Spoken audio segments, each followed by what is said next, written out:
00251. Tao takes on a new student. It was rare for Ezekiel to practice or study magic not inside his training room back home. But he couldn't help himself when Tao said she was going to be teaching Doom for the first time. So here he was, sitting off to the side eating snacks and half reading a book about rune inscription while he watched Doom get a reality check. Doom showed up with his ego on display like it was Tao's honor to be able to teach him. But that quickly changed when she asked to see his current abilities so she could figure out how to teach him. That only lasted for a couple minutes before Tao said, "I've seen enough. Whatever you studied before is pieced together with garbage that will kill you someday if you continue to use it. The magic I learned isn't garbage. It was my mother's legacy she left behind." "So she was a self-taught magic user?" Tao asked with a raised eyebrow. "Her skills were learned and passed down through our family for generations. Every magic user in the family added to the books she left for me." Tao shook her head as she said, "That is the exact reason demons come into the world so often. Practicing half-finished and patched-together magic is the exact thing that will summon a demon and have it steal your soul." Doom's face paled slightly, and his eyes narrowed as a frosty look covered his face. Tao noticed it in an instant and chuckled as she asked, "What? Hit a little too close to home?" "Well, I don't care." Tao stepped in front of Doom and looked him in the eyes as she asked, "Do you have any idea how many human lives and souls have been destroyed because of people like you and your family who recklessly practice things they don't fully understand?" Doom at least had the decency to look away at that comment because he remembered what happened with his mother. Tao watched him for a few moments before she asked, "I doubt you and the rest of your family ever stopped to think where all that scattered knowledge came from. Or maybe you thought it was just your ancestors being geniuses and figuring it out all by themselves." Doom turned back to face Tao, who shook her head in disappointment as she said, "It was whispered by demons trying to enter this world." Doom stood completely still, his fists clenched together tightly as he said through gritted teeth, "Then teach me the proper way to use magic." Tao studied Doom for a few moments before she said in a voice that promised violence, "Don't worry, I will. And I know the best way to teach someone like you. It's the same way I taught Ezekiel." Ezekiel's back broke out in a cold sweat at Tao's words, but Doom didn't seem to care or even know what she meant by that. But Ezekiel was sure he would find out soon enough, as Tao said, "Before we start proper lessons, I'm going to show you why the magic you practice needs to be forgotten and the books you have on it destroyed." Doom frowned and was about to say something when Tao held up her hand and said, "I understand that it is part of your family's legacy, but books filled with patched-together magic spells cause too many tragedies." Tao's eyes narrowed slightly as she stared down Doom and asked, "Even a single page from books like that can cause a disaster. I assume you've at least heard of the Great Chicago Fire during the late 19th century?" Doom nodded stiffly before Tao said, "That tragedy was caused by half a page of jumbled-together magic someone created. It summoned a greater demon who loved the smell of burning bodies and unfortunately took me over 2 days to find out about before I was able to stop it." Tao shook her head, remembering back to what happened before she added, "Thankfully, it was content with its little slice of hell on earth it created. Otherwise, its death toll would have been in the tens of thousands." Tao stepped back away from Doom as she said, "The next time you visit, I expect you to bring all those books so I can dispose of them properly. And don't forget to bring all the notes you've taken too. I don't want any of that patched-together knowledge getting out." Doom nodded stiffly before Tao said, "Good. Now with that out of the way, we can get to the fun part, and the last time you'll use this type of magic." Tao stepped backwards, and once she was at least 10 yards away from Doom, she said, "Attack me magically with everything you have." Doom didn't hesitate as he instantly started to weave spells, and green spell bolts flew towards Tao. Tao didn't even move as the bolts dissipated against an invisible barrier. Spell after spell was flung at her, but no matter what Doom did, Tao didn't even react. After almost a minute, Tao said in a teaching tone, "This is another reason you shouldn't practice half-finished magic. It pales in comparison to the real thing." Doom didn't give up in the face of failure or even at Tao's words and started taking a few seconds to cast larger spells with more power. Again, the onslaught of magic did nothing, and Tao stood perfectly still as she watched with a bored expression. After another minute, Doom started to draw on even more power, and spells the size of cars flew towards Tao. But again, she made absolutely no move to block or evade the incoming attacks. Ezekiel, who was off to the side watching, was eating peanut butter-filled pretzels when he noticed a disturbance in the area. As Doom used more magic, the immediate area started to twist slightly in certain spots. It probably wasn't noticeable to normal people, but Ezekiel used his Sharingan all the time as a form of training. So he quickly noticed the micro-disturbances as soon as they started to appear and paid close attention to them. Doom's assault paused for a few seconds as he gathered even more power together to launch it towards Tao. At the same time, a green-colored magic flame the size of a double-decker bus flew towards Tao. Sharp claws tore open space at the spots Ezekiel noticed earlier, and gray, sickly-looking arms burst out, followed by tearing sounds. Doom didn't seem to notice as he was in the middle of charging up another large spell. But Tao did, and she finally moved for the first time to look at Ezekiel and shake her head. Ezekiel, who was about to step in and banish the incoming demons, just smirked before he tossed another pretzel bite into his mouth. As Doom finished charging his strongest attack yet, 6 different gray-skinned demons ripped through the weakened fabric of reality in the area. Each one utterly disgusting in appearance and different in appearance. When they landed on the ground, they all paused for a moment to get their bearings while Doom launched his massive spell towards Tao. This time, Tao's barrier didn't block it because all of the demons jumped towards it in hunger. Doom's eyes widened as he watched his spell disappear into the mouths of the 6 grotesque creatures that just appeared.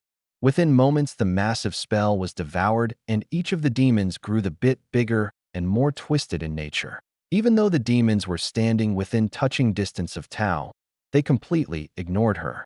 Their complete focus was on Doom, who frowned as he started to raise a magical shield around himself.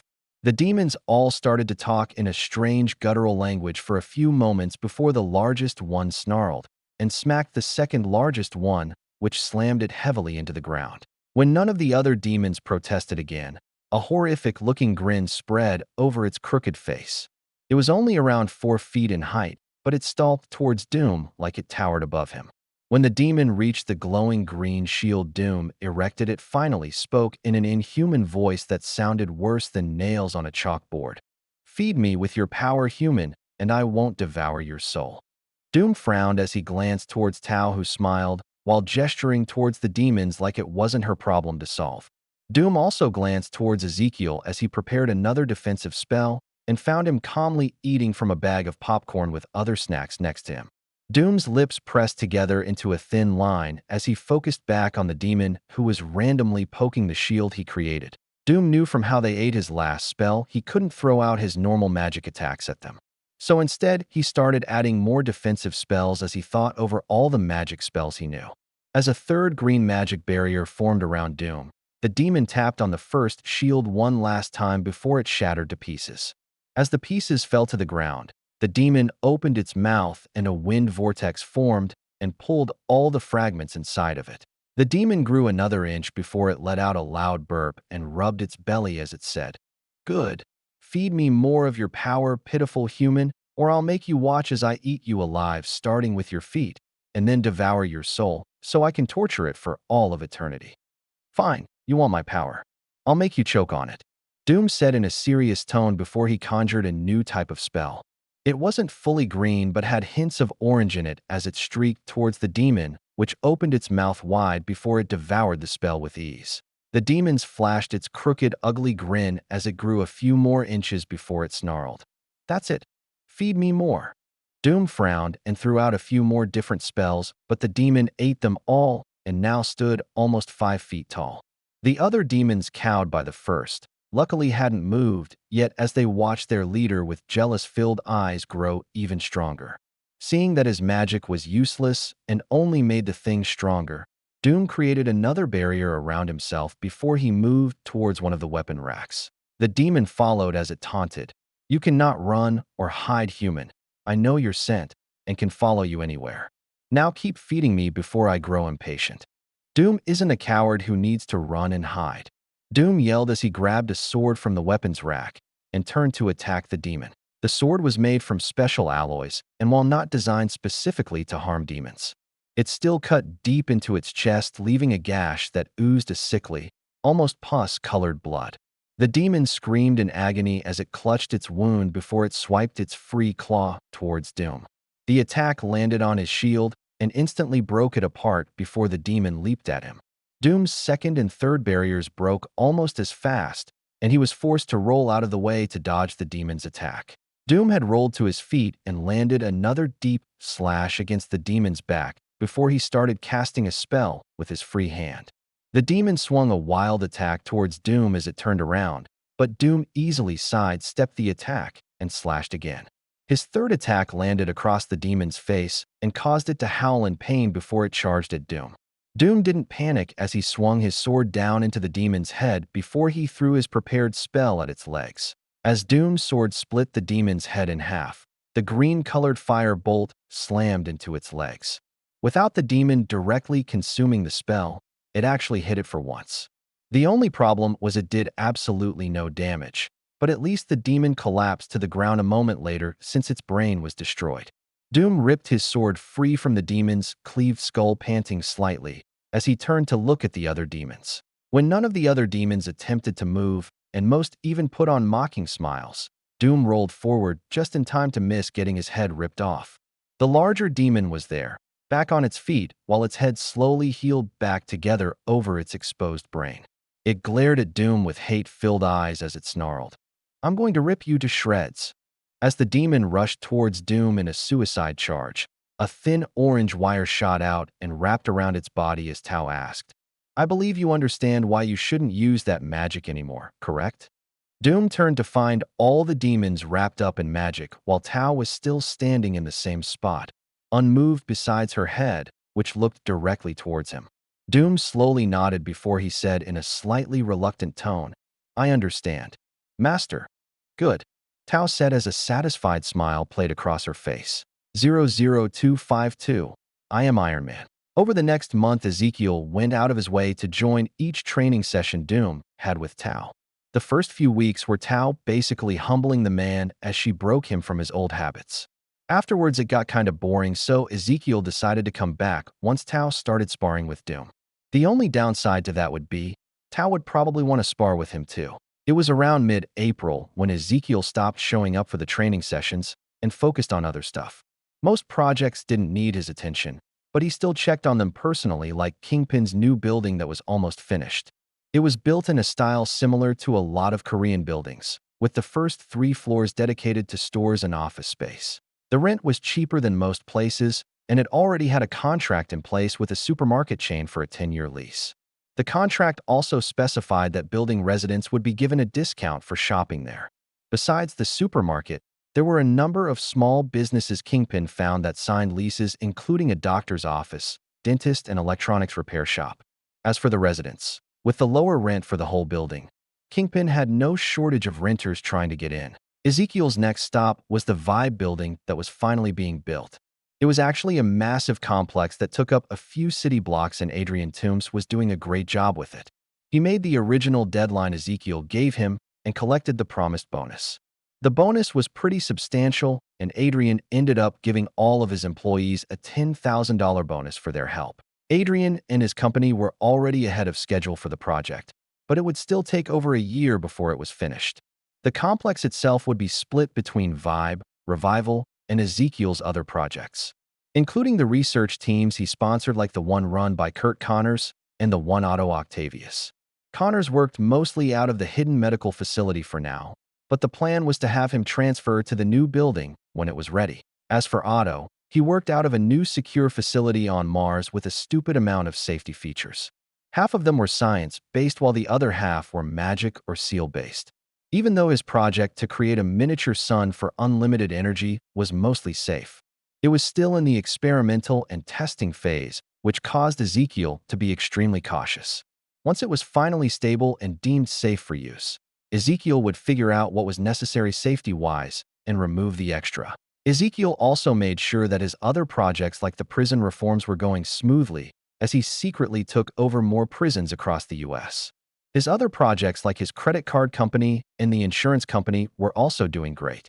There were still little issues here and there, but after the initial issues and people realizing they couldn't handle things the old-fashioned way, well, most of them decided to try and compete normally, while the rest ended up closing down or selling the company for a loss. As for Tony and his mysterious Iron Man persona he was doing, it was going well.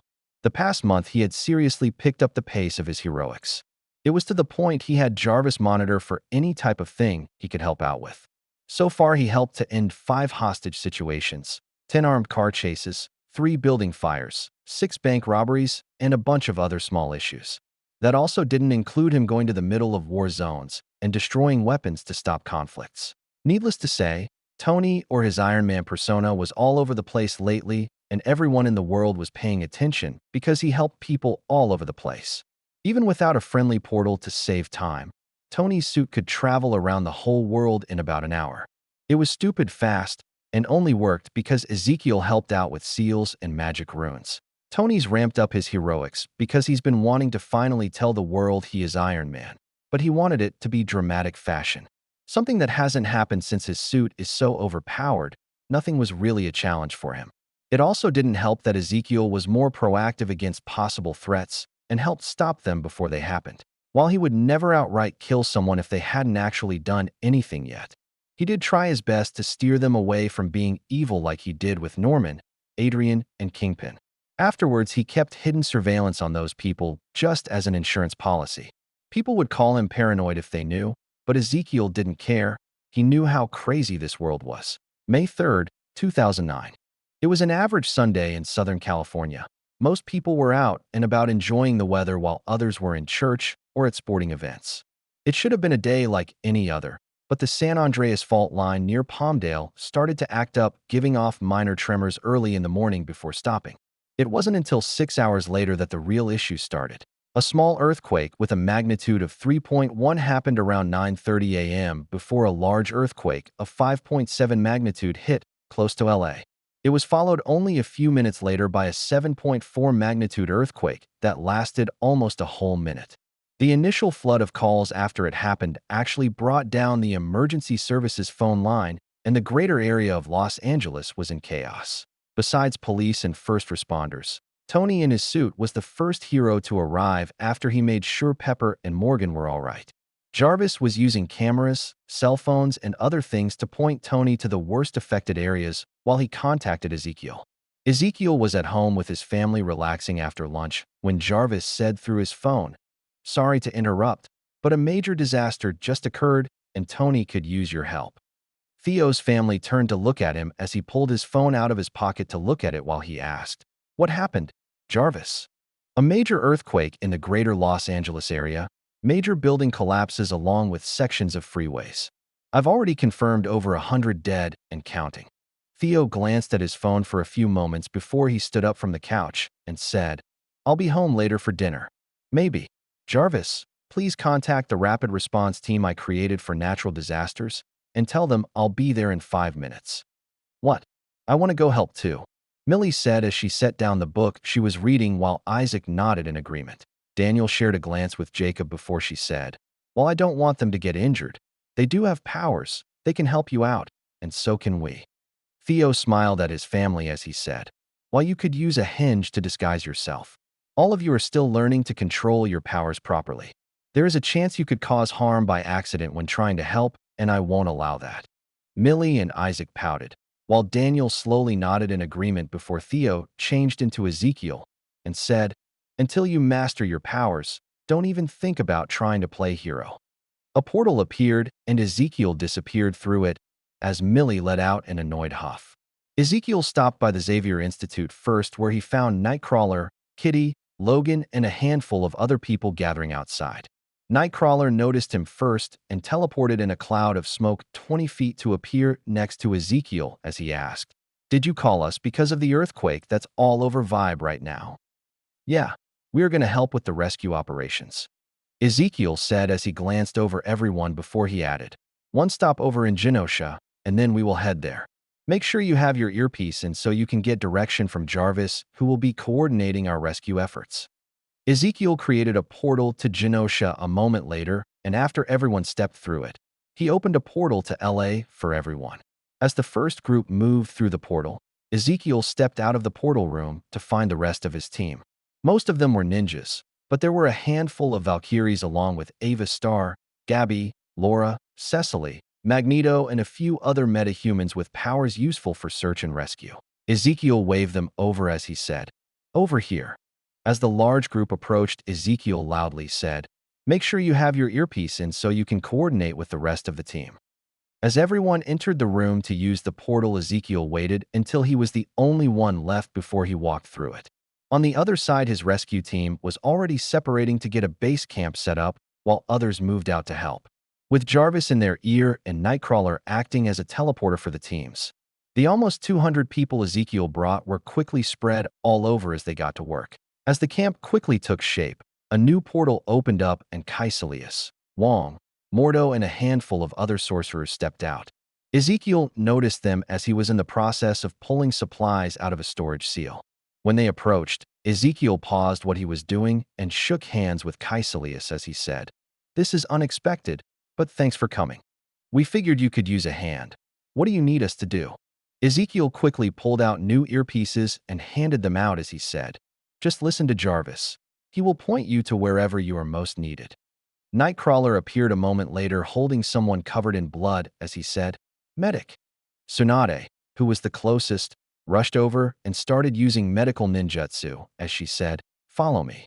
As they moved towards a tent that was being set up, Ezekiel turned back to bringing out supplies while everyone else rushed about their own business. Nightcrawler teleported away a few moments later only to teleport back a moment later with a new person in his arms.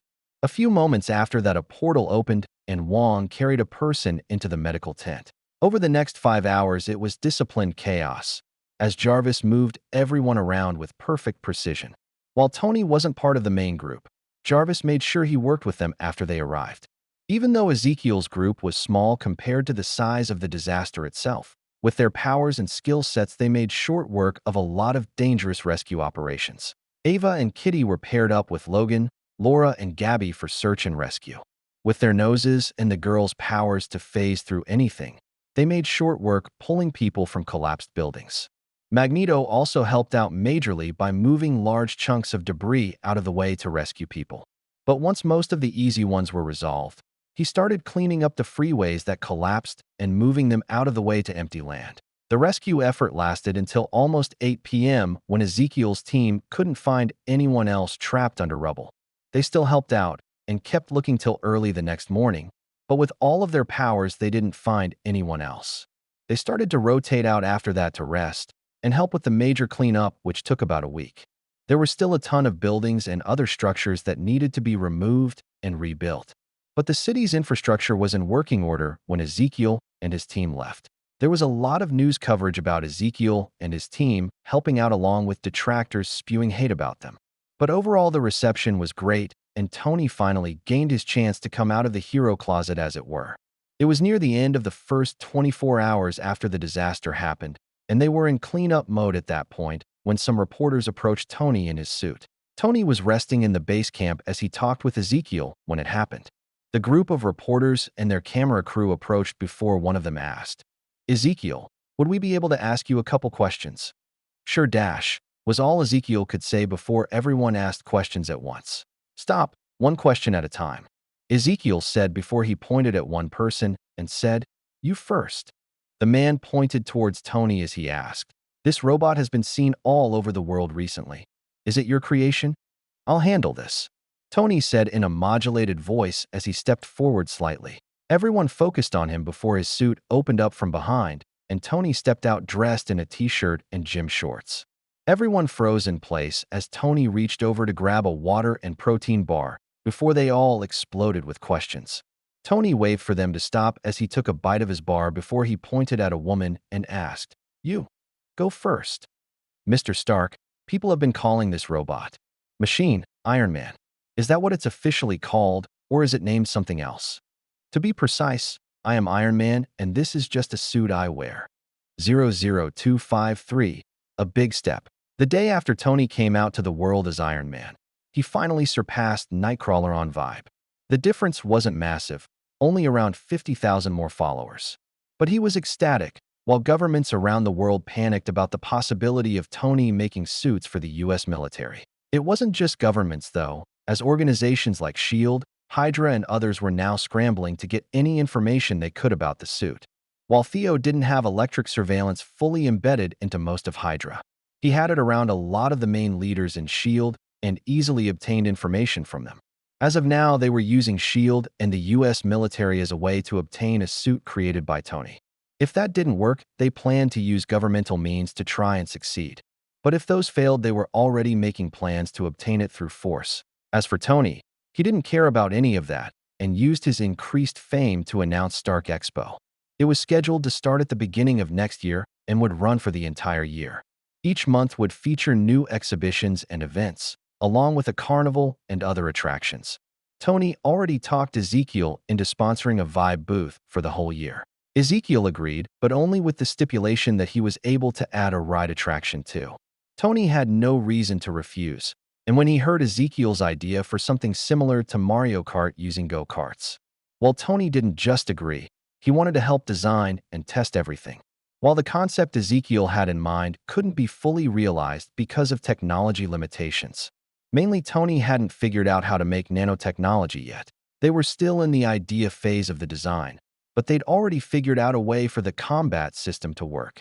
The cars and the track itself would be covered in the alien holographic projectors Tony reversed engineered. It would be slightly expensive, but it would allow the combat system to work, since all of it would be tied to holograms. Placed around the track would be cubes you could drive through. They would be a see-through hologram that would shatter apart when you pass through it. Then the driver would have a pop-up on their dashboard that would scroll thought possible weapons till it randomly stopped on one. Once their weapon was installed, the button for it would become activated and they could use it to hopefully disable another car. The great thing about using holograms was if a driver used a weapon, they could see it shot out or be dropped behind them. As for what happened to the go-karts hit by the weapons, they would spin out, flip in the air, or do a handful of other things that were still in the concept phase. As for how that would be possible, each go-kart would be equipped with a small anti-grav system. Not only would it be used for making the go-kart spin out or flip in the air, it would also be used to make the go-karts drive on the track when it flipped upside down. The track design itself was pretty crazy so far, with almost a quarter of it being upside down, jumps, loops, a corkscrew, and a handful of other things that would be impossible without an anti-grav system. They still had a bunch of other things to figure out, with safety being the highest priority. But they still had 7 months before it needed to be done, and both Tony and Ezekiel were excited about the idea. Other than that, it was actually pretty quiet for Theo and his family as summer approached. Only 2 things happened just before summer vacation. The first was Happy and Anna had their first child. It was a healthy baby girl named Riley and Hogan, who was born on April 5, 2009. Happy and Anna were both over the moon and were having a great time with their new baby. The next big event that came up was the wedding for Alexei Sitsevic and his wife Oksana Sitsevic. They had hit it off after Ezekiel introduced them to each other and had been seriously dating and living together for a while now. As for the wedding itself, Ezekiel decided to cover the whole thing for them since he basically played matchmaker. Plus, his whole family was invited since Alexei was good friends with his dad and uncle. That meant Theo would be in attendance along with a clone being Ezekiel. The wedding itself was small, besides Theo's whole extended family. There weren't that many people, since the bride and groom didn't have big families. They did invite some friends, but the whole thing was less than 50 people. After the wedding, they went on a luxury cruise for 3 months paid for by Ezekiel. Alexei was concerned about his business since the honeymoon would be so long. But Ezekiel promised to run the place while they were gone. Well, it would be a clone doing it, but he didn't plan to explain that to Alexei. The wedding itself took place right after Theo and the others got out of school for the summer. So when Alexei and Oksana went on their cruise, Theo and his family went on summer vacation. With the ability to portal, they just decided on a day-to-day basis where they were going. They would give out a few ideas each day before it would be voted on. Then they would portal over and explore whatever place they picked. Sometimes if the place was small or boring, they would teleport to the place with the second highest votes. Not only was it his family, but Hela was brought along since Theo's mom invited her to every family gathering. She also invited Tao, Agatha, and Hulk along as well. Hulk always needed to use a henge for disguise. But Tao and Agatha didn't, since they wouldn't stand out like Hulk does. That being said, Tao and Agatha did have things to take care of, so they didn't join them every day. But 2 other people did, even though they were part of Theo's inner circle. Peter, after talking with his parents, invited MJ and Jean along. Theo wasn't going to complain since apparently they were all dating. At least that was his understanding, and the fact they all held hands constantly. It was almost always Peter in the middle, sandwiched between the girls, but sometimes Jean or MJ would be in the middle. As for how the relationship truly worked, no one decided to ask and just enjoyed their vacation together. After school started up again, Peter made a new friend who transferred in from being homeschooled by his parents. Harry Osborn met Peter and Theo in a science class on the first day, and Peter hit it off with him. Theo was also friendly with Harry, but it wasn't the same way. Needless to say, another person joined their friend group at school. But over the first couple of weeks, Harry never joined them after school to do homework together at the shop. It was also around that same time that Doom approached Ezekiel about something. He sent him a message asking if they could meet up to talk, and when Ezekiel arrived in Doom's laboratory, he found him hunched over a table. Ezekiel approached the man and noticed his furrowed brow before he said, "Afternoon, Victor." Doom glanced up from the table with a frown before he looked back down at it as he said, "Ezekiel, thanks for coming." "No problem. So what did you want to discuss?" Doom didn't respond but slid a tablet across the table to Ezekiel, who caught it before he glanced at it. Playing on the tablet was the video of what looked like a prison camp filled with malnourished people. Ezekiel watched it for about a minute as it showed small clips from a couple of different places along with video clips of mass graves. Ezekiel frowned as the video ended before he glanced at Doom and asked, "How recent is this video?" "Yesterday." Ezekiel frowned slightly because his surveillance network should have heard about something like this. Not only did he have Tony's phones, Jarvis, and access to S.H.I.E.L.D.'s network along with 20 other organizations. Yet Ezekiel didn't know something like this was going on at all, otherwise he would have stopped it. Ezekiel sent the video file to Jarvis before he asked, "Where is that at?" "My home country of Latvia. It's always been bad," Doom said as his fists clenched hard enough to turn pale white before he added, "But after a plague destroyed almost half the country's grain harvest this year, people have been starving and protesting in the streets." Doom gestured to the tablet as he angrily said, "Those are the results from the government crackdown on the people. Almost half the population is now locked in camps doing forced labor in mines until their bodies give out." Ezekiel nodded slowly as Doom continued, "I'm portaling to meet with Boris, my adoptive father, after this to start planning a revolution. He's the one who sent me that video and told me about what was happening." "All right, I get why you contacted me. But where exactly do I fall in all of this? I know I can do this alone, even with my magic currently being so weak. You even showed me different versions of me who did it," Doom said in a low voice before he let out a deep breath and then locked eyes with Ezekiel as he said, "But you also said I should make friends who can help me." Doom and Ezekiel stared at each other in total silence for over a minute before Doom finally asked, "Will you help me free my country? Free my people?" Ezekiel smiled slightly before he stuck out his hand and said, "I would love to help you, Victor." Doom didn't hesitate. He took Ezekiel's hand and gave it a firm handshake as he said, "Thank you, friend." Ezekiel smirked slightly before he said, "Let's go plan a revolution." Doom nodded before he opened a portal to a snow-covered field with a small log cabin a few feet from the portal. After they stepped out of the portal, it closed behind them as Doom pounded on the thick door. A few moments later, a bear of a man answered the door, and surprisingly enough, he was covered in a bearskin cloak. He was aged, with his face being covered in wrinkles while his hair and massive beard that hung to his belly was grayish-white. He took one look at Doom and pulled him into a hug as he said, "Victor, how did you get here so quickly? I just sent you that video the other day." Victor quickly returned the hug as he said, "I used a new magic I learned." The man didn't even question it as he stepped out of the way and ushered them both inside as he said, "Tell me about it after you come inside, and warm yourselves by the fire before you introduce me to your guest."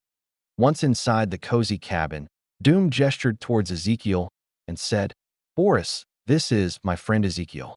Ezekiel, this is Boris Karela, my adoptive father." Ezekiel and Boris shook hands and greeted each other before Boris asked, "So why did you rush home, Victor? What is your plan?" Doom shared a glance with Ezekiel as he said, "That's what we came here to discuss." 00254, Salvation? The meeting took over 10 hours as Doom outlined his plan to free his people. While Ezekiel offered his PMC company and his ninjas, to easily overthrow the current corrupt government. Doom refused on the grounds it wouldn't help his people properly. Sure, they would be free and possibly none of them would die because of it. But he believed that if his people didn't bleed for their own freedom, it wouldn't mean anything. Ezekiel argued with him over that point alone for almost half the time before he finally gave up. He planned to just send his ninjas in and have them save people from fatal injuries instead, which Doom had no issue with. As for Ezekiel's PMC company, which was around 6,000 members at this point, Doom agreed to use a small amount to help train his people on how to use weapons. But otherwise, he wanted his people to do everything else. Ezekiel planned to help out too, but in a passive way as he protected people along with the large ANBU team he would bring. While they discussed the overall plan, Ezekiel worked on his tablet to secure supplies to help feed and clothe everyone they rescued. By the time the meeting was done, Ezekiel already had a quarter of the supplies he thought they might need already secured. Things moved quickly once finished with the plan, and after eating a decent, if basic meal prepared by Boris. The three of them portaled towards one of the camps they knew about, which was 10 miles away in a valley. Ezekiel then made his own portal to bring his ANBU squad over as he glanced around the area with a frown. The valley itself wasn't bad temperature-wise compared to where Boris lived up in the mountains. But for the people living in the valley, it was basically their own personal hell. With barely any food each day while being forced to work in mines with only hand tools. It turned most of them into walking skeletons covered in dry skin, with hollow eyes filled with despair. Luckily, kids weren't at this camp, but it didn't make it any less cruel. When they appeared in the middle of the camp, it was early in the morning, just before everyone was supposed to wake up and start working. Doom glanced over everyone around them, who basically slept on the ground where they dropped the day before with narrowed eyes. As Ezekiel's ninjas portaled in, Doom used the time to cast a spell to enhance his voice as he moved to the top of a platform the guards used. The platform itself was currently empty since the guards only needed to hold the outer perimeter at night. Once Ezekiel's portal closed, Doom said in a voice that covered the entire valley, "People of Latvia, hear me and know that the time of your salvation is here." His booming voice, enhanced by magic, woke up everyone in the valley as they looked towards the voice. The few guards along the watchtowers took note of him the quickest and aimed their weapons at him before opening fire. The bullets landed against a magic barrier and pancaked against it as Doom glanced around before he continued. "My name is Victor Werner von Doom, the true king of Latvia, and I'm here to offer you the chance to rip off your chains from the false monarchs of our lands." Everyone in the camp was looking at him now as more guards scrambled out of the barracks half-dressed with their weapons ready. Doom paid absolutely no attention to the guards as he slowly looked over the skeletal figures below him as he said in a commanding tone, "Your salvation comes with a cost, though. The cost of your blood." More bullets slammed into Doom's barrier as the constant sound of gunfire filled the air, but it couldn't drown out his voice as he asked, "I ask you, my people, are you willing to fight and die for your chance at freedom? Or would you rather live and die on your knees?" A single ancient-looking man with white hair and a single eye was the first person to respond. He stared up at Doom as more bullets slammed into his barrier before he asked in a voice that sounded rough from disuse, "Why should we fight for you?" The man pointed at the useless bullets piled in front of Doom as he said, "It looks like you can fight alone without our help." Doom focused on the man as he asked, "Do you think you would respect the freedom you earn more fighting for it, or if it was just given to you on a silver platter?" The man frowned, his aged-lined face almost looking scary as Doom added, "And you are wrong about one thing." Doom waved his right arm, and a magic spell flew from his hand like a golden lightning bolt and killed a couple guards grouped together as he said, "You will not be fighting for me. We will be fighting together." Another spell flew from Doom's hand as he asked, "So will you fight beside me, or stay here to die?" The old man reached down and grabbed a worn pickaxe before he dragged it behind him towards the guards in the distance without a word. Doom didn't look to see if anyone else followed as he floated down next to the old man and shielded him as he attacked with spells. The guards didn't stand around after the first spell and moved around as they shot at Doom and the old man. Ezekiel and Boris both moved to join Doom and the old man as other prisoners started to move too. The old man acted as the starting gun as others grabbed whatever they could use as a weapon before they rushed forward to join the charge. Only the old man was too slow, and some of the younger, more in shape people quickly ran past Doom's group as they yelled with pickaxes, shovels, and large pry bars held in their hands. As the guards shot at the charging man, Ezekiel's ninjas moved like hidden ghosts and deflected the bullets for them. Ezekiel also helped out with magic to make any bullets they missed would only hit people's weapons. To the people charging forward, it seemed like they were protected by God or possibly Doom himself. But within moments, hundreds of emaciated people slammed into the 50 guards. While the fight should have been a lot harder, with the ninja helping in the shadows, the prisoners quickly killed or subdued the few guards who surrendered, including the commander. Doom, along with the old man, arrived a few minutes later in front of the handful of prisoners before one man said towards Doom, "These men surrendered to us, sir. It didn't feel right to kill them." Doom glanced at the men on their knees with absolute disdain as he asked, "After how they treated you, you still wish to spare them? Do you think they would do the same thing to you if the situation was reversed?" The guard captain, who was an overweight man with a chin that shook when he fearfully said, "We were just following orders. If we didn't do it, we would have been thrown in the camp along with all of you." "Following orders?" a rough, fury-filled voice asked before a pickaxe went through the captain's thigh and the man let out a squeal of pain like a stuck pig. The old man next to Doom pulled out the pickaxe and raised it over his head as he asked, "I had to watch my son waste away because you were following orders." The old man's single eye burned with hatred as he smashed the pickaxe down into the man's other thigh. The man screamed out in pain as he wailed, "I'm sorry." The old man yanked the pickaxe free as he said, "Tell that to my son. I'm sore." The old man swung the pickaxe down for a third time, and it pierced through the man's skull with a sickening crunch. The captain's voice died in his throat, and his body went limp as the old man ripped the pickaxe from his skull. He then raised it up again as he turned to the next guard as he spit out, "Were you just following orders too? Please don't kill me. I have a family." The man begged as tears streamed down his face. "Well, I used to have a family," the old man said in a strained voice as he slammed the pickaxe into the man's head without a second thought. Everyone around except the captured guards who begged for their lives stood in silence as they watched the old man kill the prisoners. When his pickaxe crashed into the skull of the last man, the old man dropped to the ground like a puppet with its strings cut. Doom and Ezekiel both moved to check on the man and found his breathing shallow and his one good eye glassy. Doom checked his pulse while Ezekiel used medical ninjutsu to check the man and try to heal him. The man's unfocused eye settled on Doom as he grabbed his shoulder and said in a fading voice, "Dich ain't while you." Doom held the man's hand on his shoulder as he watched the light fade from his good eye. As he took his last shuddering breath, a smile played across the old man's face as he stared at something only he could see. Doom placed the man's hands over his chest before he reached out and closed the man's eye before he asked, "Does anyone know his name?" "I'm not sure of his real name, but everyone just called him Old Man Levy." Doom nodded before he stood up and glanced at the solemn men around him as he said, "We don't have time for a proper funeral, but we will have one for him and everyone else once our country is free."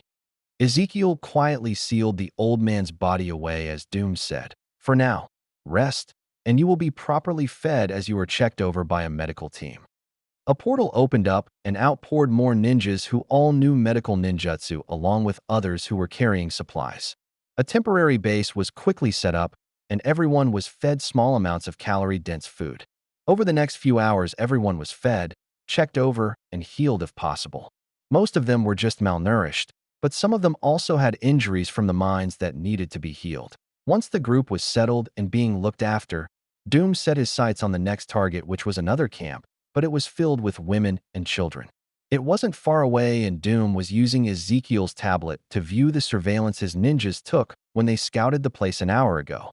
He would be able to do the same thing as this place, since the camp was surrounded on all sides with guard towers. After looking over the data, Doom handed the tablet back to Ezekiel as he said, "Thank you." Ezekiel nodded as he stored away the tablet as asked, "So what's the plan?" "We'll approach from the front gate, since it has the highest concentration of troops." Ezekiel smirked as he said, "Not what I expected, but it works for me." Doom nodded before he opened a portal, and he stepped through it followed by Ezekiel and Boris. The ninjas were already hidden at the new camp as they waited for Doom to attack. As the portal closed behind them, Doom confidently walked towards the gate of the camp with his head held high, his green cape billowing behind him as his voice filled the air. People of Latvia, hear me. 00255, Latvia Rebellion. While Ezekiel acted in a support role more than anything else, his help was invaluable to Victor, who currently only had magic at his disposal. Ezekiel took care of logistics, medical support, funding, communication suppression, and internet control, to name a few. Over the next few days, Victor freed 7 camps and rescued over 10,000 people. But that wasn't even close to the number of camps Ezekiel's scouts found around Latvia. The count was over 100, and while some were small with only a few hundred prisoners, most held over 1,000 people and were only protected by a handful of guards. The only reason no one revolted with overwhelming numbers was because everyone was starved. While that, and anyone who spoke out, was quickly made an example of. But that was before Victor showed up and started freeing people. So far, with Ezekiel's help, no one but the rescued people even knew something was happening. Ezekiel was in the main command tent of the camp his people sent up as he looked over a large holographic map of Latvia. Around the table with him was Victor, Boris, and Sakumo, who was marking the map with more prison camps. After he finished on his tablet, he said, "That's the last one. That makes 143 in total." Ezekiel patted his shoulder as he said, "Thanks for your hard work." Sakumo nodded as he said, "One person is watching each camp, and I have 2 squads ready to move out once the next target is selected." "Good," Victor said before he pointed at one of the closest camps and said, "We'll take that one next." Ezekiel glanced at the data. It was one of the larger camps with a few thousand prisoners. Most of them were women and children, with a handful of teenagers who weren't sent to the other camps yet. Ezekiel nodded slightly at the choice as Boris picked up an old Russian rifle leaning against the table. He slammed a fresh magazine into place before pulling the bolt back and chambered around as he said, "I'm ready to go." Victor smiled a tiny bit as he patted the man on the shoulder before he said, "Then let's get the others." Victor confidently stepped out of the tent, followed by everyone else, and made his way to another area of the camp. When Victor approached, the people in the area noticed, and within a minute all of them were lined up in formation. It was just over 50 of the most able-bodied young people Doom had rescued so far, and they were all eager to help. Doom could have easily had 500 troops at this point, but most of the people he rescued were malnourished and not worth bringing to a fight. So he only took the people in fighting shape that knew how to shoot. A woman with striking blue eyes, a killer figure, and strawberry blonde hair stepped forward as she said, "What are your orders, sir?" "Have your people gear up, Zora. We leave in 10 minutes. Victor said as he glanced over his troops. "Yes, sir," Zora said before she turned around and yelled, "You heard the commander.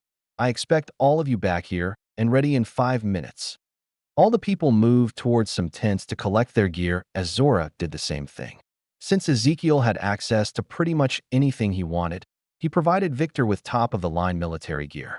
While the soldiers were a ragtag group of people, they at least had standardized gear and looked formidable, even if that was far from the truth. Within less than 4 minutes, everyone was back in formation and kitted out with rifles in their hands.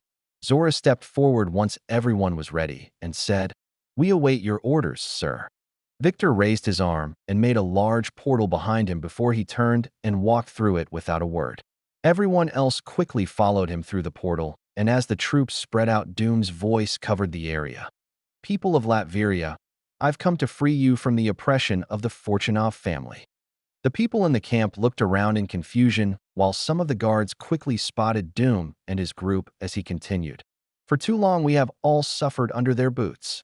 Gunfire immediately came from the camp as the guards on the towers started to shoot towards Doom and his troops. The bullets slammed harmlessly into a magic barrier Doom conjured before he said in an annoyed tone, "They always do that. While you were trying to overthrow them," Ezekiel said with a slight smirk. Doom shot back at the towers, which blew them up before he said, "Fine, no more speeches when attacking." Doom started walking forward, and that acted as the signal for his troops, who moved forward with him. Instead of randomly shooting towards the troops as they moved forward, his troops waited till they were closer to the gates.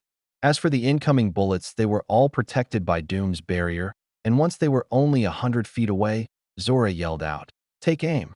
All of the troops instantly dropped to a knee and carefully aimed at a target before they took a shot. In just the first volley, half the guards who were defending dropped to the ground dead. A moment later, the troops aimed at their next target and fired again, dropping more guards. Within seconds, the gunfire stopped as Zora and her troops stood back up before Doom used magic to rip the front gate open. As Doom walked into the camp, Zora commanded, "Squads form up and search for remaining enemies." The troops quickly broke apart into 5-man teams as they moved into the camp and looked for more guards. The other group, which consisted of Doom, Boris, Ezekiel, and Zora, moved towards the main barracks and the prison warden's office. While the magic barrier disappeared for all the other troops, each squad had an umbu shadowing them for protection. As they walked through the now silent camp, Ezekiel noticed many people peeking out from windows of the prison buildings. Most of them were women, but he also saw a few kids who cautiously peeked from the windows too. Ezekiel happily waved at everyone like he was taking a walk in the park, and a few of the kids even waved back.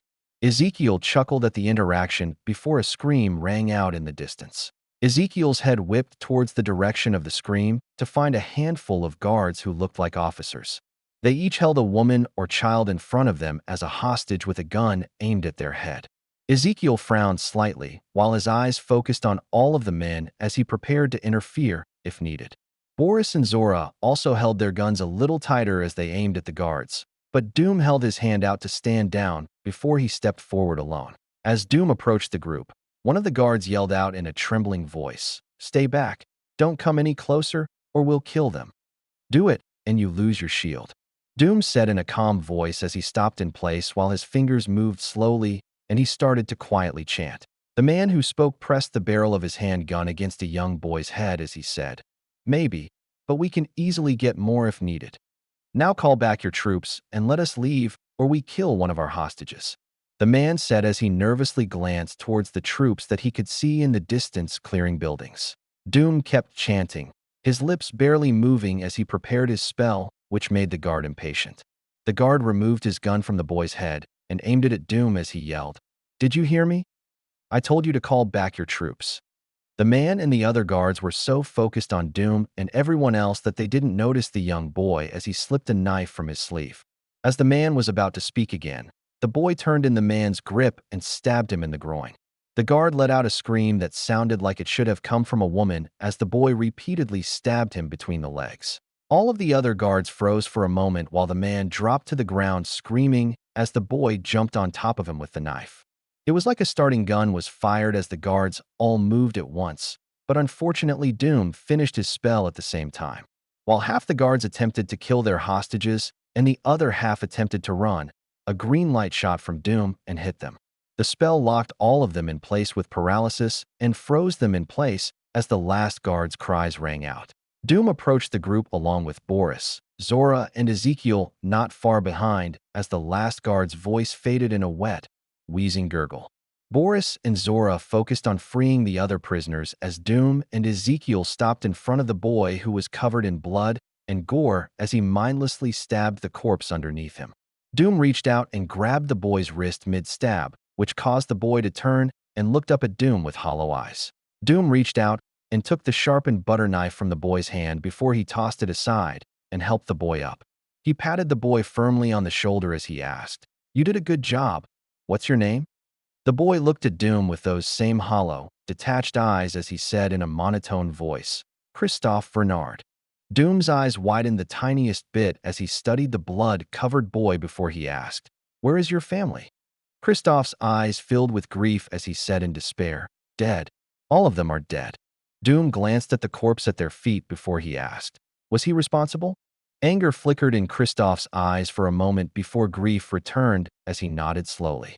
Doom patted the boy's shoulder before he led him away from the corpse and said, "It's good you could take revenge with your own hands. Very few people get that chance." As Doom walked away to talk with Christophe, Zora executed the rest of the guards before heading into the barracks with Boris to clear it. Ezekiel didn't follow as he pulled out his tablet and sent a message to Inoichi about a new patient. Ezekiel knew Christophe normally lost his family, and Doom took the boy in. Ezekiel figured the boy could use some therapy after what he just witnessed from the boy. Afterwards, he worked with everyone to move people to the base camp they set up and get the medical attention and a proper meal. Over the next couple of weeks, the government of Latvia finally noticed something was wrong as the prison camps went dark. When they sent people to investigate and only found dead guards, the king locked down the entire country and set out the military. While the country was basically already suppressed, it was now under complete martial law, and everyone was forced to stay inside. The king also sent troops to the remaining prison camps to reinforce them and hopefully stop whatever was happening. Unfortunately, it just made it easier for Doom and his people to crush the opposition forces. 00256.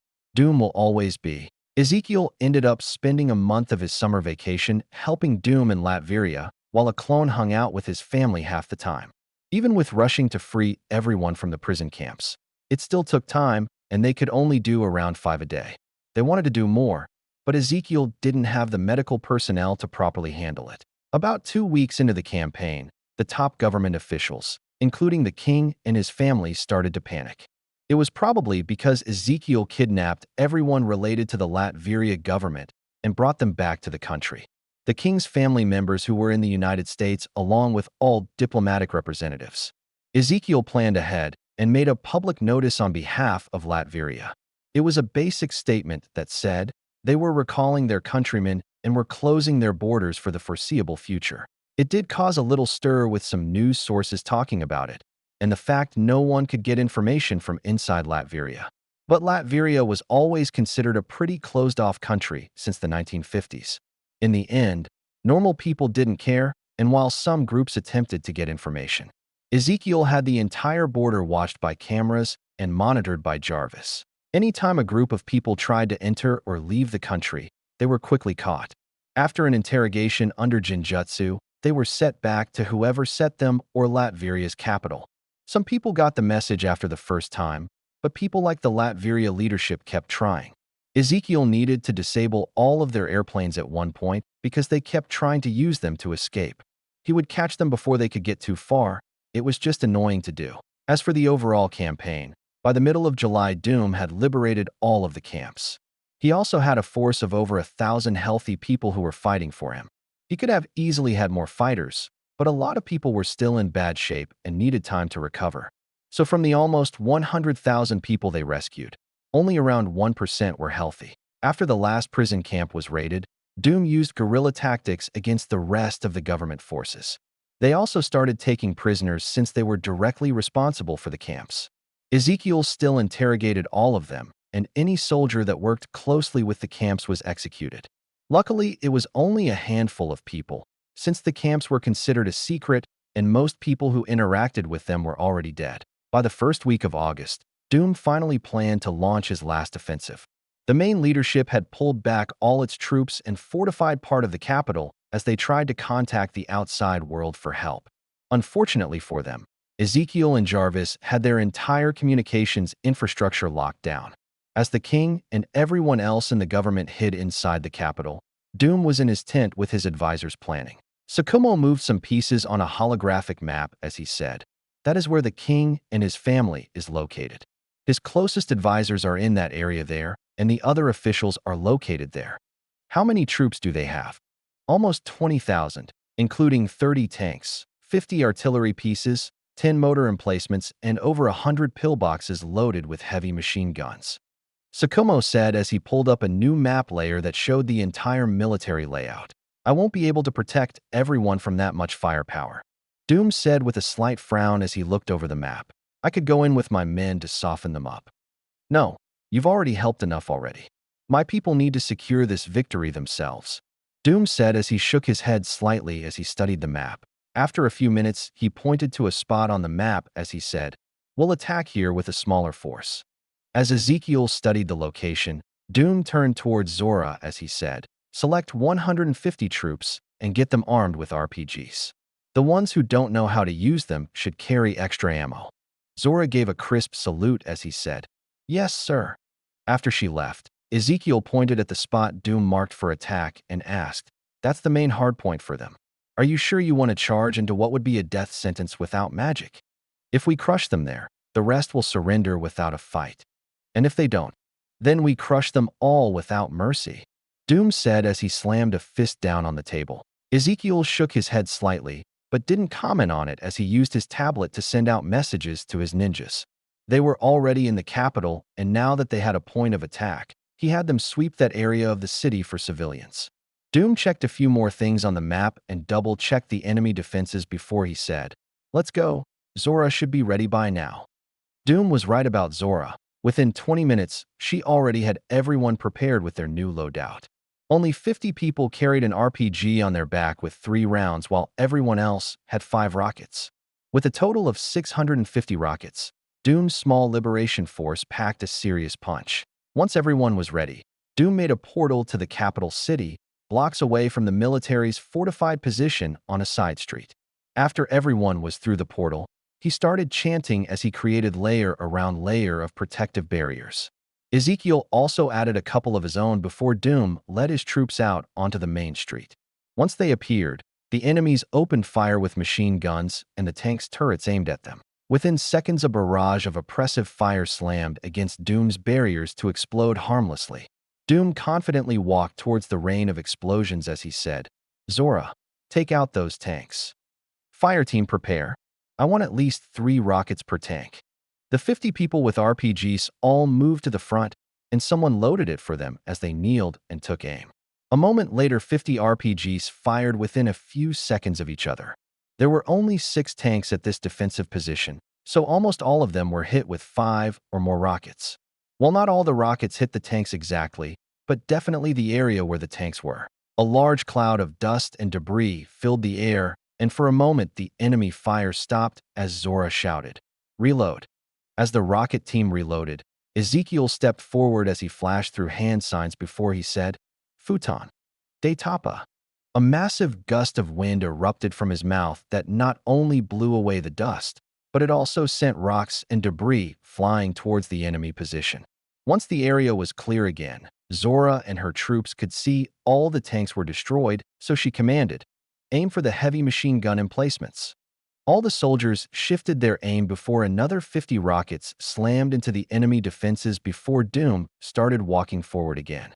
The enemy troops started to return fire again, but it all harmlessly slammed against his barriers. As Doom's troops moved forward, they would reload as Ezekiel cleaned the air before they would take out another target. By the time Doom reached what used to be the gate, the entire enemy battle line looked like it belonged on the moon. It was completely covered in craters, and besides the color difference in gore, it would fit perfectly there. Doom strode into what was left of the previously fortified position before his troops spread out to sweep the area. Random gunshots filled the air as his troops found small pockets of resistance. Troops along a smaller secondary line of defensives, half a mile away, watched in without firing a shot. After half an hour, Zora regrouped the troops before they marched forward towards the secondary line. As they approached closer, they found the defenses empty and the gates opened. When they marched through the gate, they found a handful of people without weapons waiting for them. The highest-ranked man, who was a middle-aged man with a sergeant rank, stepped forward with his arms in the air as he said, "We surrender." The handful of people behind him all dropped to their knees with their arms in the air as Doom asked, "Where are the rest of your troops?" They ran away. Doom glanced towards the castle a few hundred yards away as he asked, "What about the men defending the castle? Are they also surrendering?" I don't know, sir. The normal army wasn't allowed inside of the castle. Only government officials and their bodyguards. The prisoners were quickly taken care of and sent back to the camp to be processed as a few hundred rounds of RPG ammo was brought over. Once the rocket team was resupplied, Doom marched towards the castle with his troops. When they were around 100 yards away, Doom enhanced his voice as he said, "I am Victor von Doom, true ruler of Latvia. I command you to open the gates and drag the corrupt government dogs out here before me. This is your only warning." It was silent for a few moments before a high-caliber rifle shot broke the stillness from one of the castle towers. A 50 BMG round slammed into Doom's barrier inches from his head, where it pancaked before it dropped to the ground. Doom didn't even speak as the entire rocket team dropped to one knee, aimed and fired as one. The entire tower and part of the castle wall was turned into dust and debris as the rocket team quickly reloaded. Doom waited for almost a minute before he started walking forward again as his voice carried over the area, "Destroy the gate." As the rocket team took aim at the gate, it slowly started to open as someone over a bullhorn yelled, "We surrender. Don't shoot." Doom raised his hand in the air, and the rocket team quickly stood up before Doom started walking forward again, and they followed. As they approached the gate, people were being either marched out at gunpoint or dragged out in some cases. One of the enemy men, an older man with gray hair and walking with a cane, approached. He calmly stopped 50 feet from Doom as he said, "Me and my men have subdued all of the other bodyguards and are currently bringing everyone out. And you are Ernst Sablinov, current leader of Wild Pack.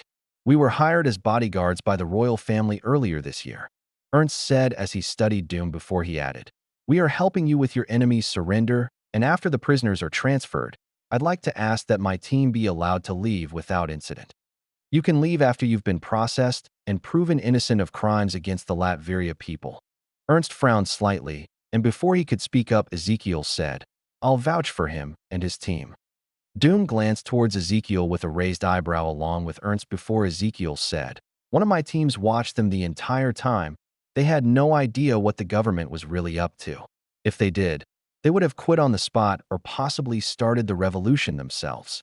Ezekiel stepped forward and handed Ernst a card as he said, "I'm Ezekiel. It's nice to meet you. I'm a big fan of your work. This is my personal number. Call me if you ever need help with anything, or if you want to walk without a cane." Ernst took the card as he said, "Thank you." With Ezekiel's endorsement, Doom didn't press the issue and moved over to inspect the prisoners before he asked, "Where is the king and the rest of the royal family?" Ernst shook his head as he said, "They've been in their personal bunker the past 2 weeks with a handful of servants and no guards. I can show you the entrance, but I have no way to open it." "Show me," Doom said as he started walking towards the castle. Ernst, Doom, Ezekiel, Zora, and a handful of soldiers were led down into the basement where they found a large sealed vault door. Before Ernst could even say anything about it, Doom started chanting before he threw magic spells at the door. The spells hit the heavy door and caused it to melt like it was an ice cube in the middle of summer. Within moments, the floor where the door stood was covered in liquid metal and solidified after a few moments. Behind what used to be the door was a hallway that led deeper underground to another thick, solid door that Doom melted. Inside was the actual bunker itself, where they finally found the king and his family. The king was the most surprised when he saw Doom and the others enter the main living quarters and yelled, "Who? Who are you?" Doom stepped forward and almost had a regal air as he exclaimed, "I am your end. I am Doom, 00257, when two children meet." The power transfer of Latvia was swift, and only a day after capturing the entire government, Doom held a public execution. Ezekiel's team worked overtime to scan everyone's minds and collect evidence of their crimes. But when Doom started the spectacle, and that's exactly what the execution was, a massive public spectacle for him to grandstand. It was set up in the capital city next to the castle with a small main stage for Doom to use. Below the main stage was a smaller stage that was raised up for the gathered people to easily see. But even if they couldn't see it properly, a large screen was set up so everyone could easily see the stage without issue. A couple more large screens were also set up in the major cities of Latvia and the temporary base camp, so everyone in the country could witness what Doom was about to do. He appeared in front of the gathered people and the cameras in an elegant, green suit with a matching cape that ended at his ankles. Doom didn't say much when he first appeared. He just announced himself as the new king of Latvia before he had people brought out for execution. Doom handled all of them himself as he used magic to burn each person to death in batches of 10. The process wasn't quick, and most of them lasted about a minute before they died. But once they were dead, the magic fire turned them into ash. Ezekiel only half paid attention to the whole thing as he worked on his tablet and worked on logistics. The country was in terrible shape before the revolution and was in desperate need of certain things like food. Ezekiel was already helping out with that, but having it shipped in wasn't a permanent solution. So Ezekiel was in the process of acquiring modern farm equipment and proper training for it, since most of the country farms used equipment from the 1950s. But that wasn't the only thing Ezekiel did. He also hired a few metahumans from Genosha. They each had skills that were incredible for farming, and Ezekiel was going to have them seed the first crops. With their powers used during the process, they would create a soil that made crops not only grow faster, but they were more robust, and gave greater yields. The best part is it only needed to be done once, and it would last about 5 years. Besides food, Ezekiel worked on getting proper equipment for modern infrastructure. While parts of the country had electricity, water, sewage, and limited internet, most of the country was at least 40 to 50 years behind, and some of the country lived completely off-grid. Ezekiel was already in talks with Magneto to help do a lot of the infrastructure work for water and power. With his ability, it made running pipes, cabling, and a number of other things incredibly easy and fast. When the executions finished, Ezekiel was just about to contact Tony about helping out. He planned to get cell phones, computers, and other electronics from his company. But he also wanted to use Latvia as another location for data testing the medical pods. They had 100 set up in Genosha and were collecting data from them. But more data would be better for when it was finally released to the world. Doom walked off the stage and approached the castle and a pop-up tent set up next to it. It was where Ezekiel hid from the sun as he worked on his tablet. Doom stepped under the tent and stopped next to Ezekiel as he said, "I still think I should have executed everyone involved in the government. Not everyone was guilty. Besides, it shows you're a fair leader who doesn't punish people unjustly." Doom frowned slightly as he said, "But now there are people who will easily be opposed to my rule. You don't need to be a dictator to run your country properly. It would help settle things quickly, but it would cause issues in the long run. Plus, those people will look like idiots in less than half a year if they try to cause trouble." Ezekiel said as he handed his tablet over to Doom and added, "Most of that will be finished in a month or less." Doom glanced over the list on the screen as he nodded slowly before he said, "This is good. Some of it is better than what I plan to implement, but a month or less." Doom shook his head slightly and handed the tablet back as he added, "That timetable just isn't feasible for most of this stuff. It will take years, and the country doesn't even have the money to pay for it." Doom let out a sigh as he dropped into one of the plush, ornate chairs Ezekiel borrowed from the castle as he added, "Those fools squeezed this country for all it was worth, and what did they have to show for it? Just shy of $100 million after raiding their bank accounts." Doom slammed his fist on the arm rest as he snarled, "Exactly. Those idiots ran this country and most of its people into abject poverty while they lived lavish lifestyles and wasted everything. Which is why I'm taking care of it. I'll pay for everything and turn this place into something like Genosha. No, I don't want any handouts." Doom said with a frown as he shook his head, "But you let me do everything else so far and didn't complain? Because I asked for your help. Now me and the people of my country need to rebuild on our own." Ezekiel shook his head as he asked, "No, you asked for help and you're getting it. You think I helped with Genosha and just let Magneto take over afterwards? Sure, he's the king of that place, but I was the one who helped turn it into a paradise and one of the most advanced countries to live in." Ezekiel said as he focused on Doom and added, "I know what your plans are, and you just saw mine which are similar. So don't let your pride stand in the way when a friend is trying to help you out." Ezekiel pulled up something on his tablet before he handed it back and said, "I'm already working on turning the border system we used for the revolution into something permanent to help with the country's security. I've also assigned a group of satellites to monitor Latvia and the surrounding countries for you. You won't take no for an answer, will you?" A smile played across Ezekiel's face as he said, "No, I won't. Besides, I've already spent the money and called in favors." Doom rubbed the bridge of his nose before he let out a sigh and said, "Fine." Ezekiel chuckled before he reached over and patted Doom on the shoulder as he said, "See, that wasn't so hard. Like you gave me much of a choice. Oh, you could have refused. But then I would have mentioned it to Tao," Ezekiel said in a joking manner which caused Doom to widen his eyes as he said, "You wouldn't. Not now, but if you refused." Ezekiel trailed off as he shrugged his shoulders helplessly. Ezekiel stood up and stretched as he said, "Yup, so it's a good thing you agreed. Now let's go meet a friend of mine so we can talk business. And get a late lunch." Ezekiel created a portal and stepped through it a moment later, followed by Doom before Jarvis said, "Greetings, Ezekiel and your majesty. Welcome to the Stark residence. Mr. Stark is currently upstairs. Would you like me to call him down for you?" "If you would please, Jarvis. Thank you," Ezekiel said as Doom frowned slightly and asked, "You brought me to meet Tony Stark?" "Yup.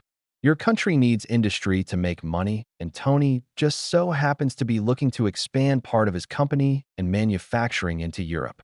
Ezekiel said as he took a seat on the living room couch and gestured for Doom to join him. The US government wouldn't allow that. He's tied too closely with them. It would be the new arm of the company he created when he launched his cell phone. It also includes consumer electronics and a new medical division that isn't public yet. Ezekiel said as he pulled up the medical pod information on his tablet before he handed it to Doom.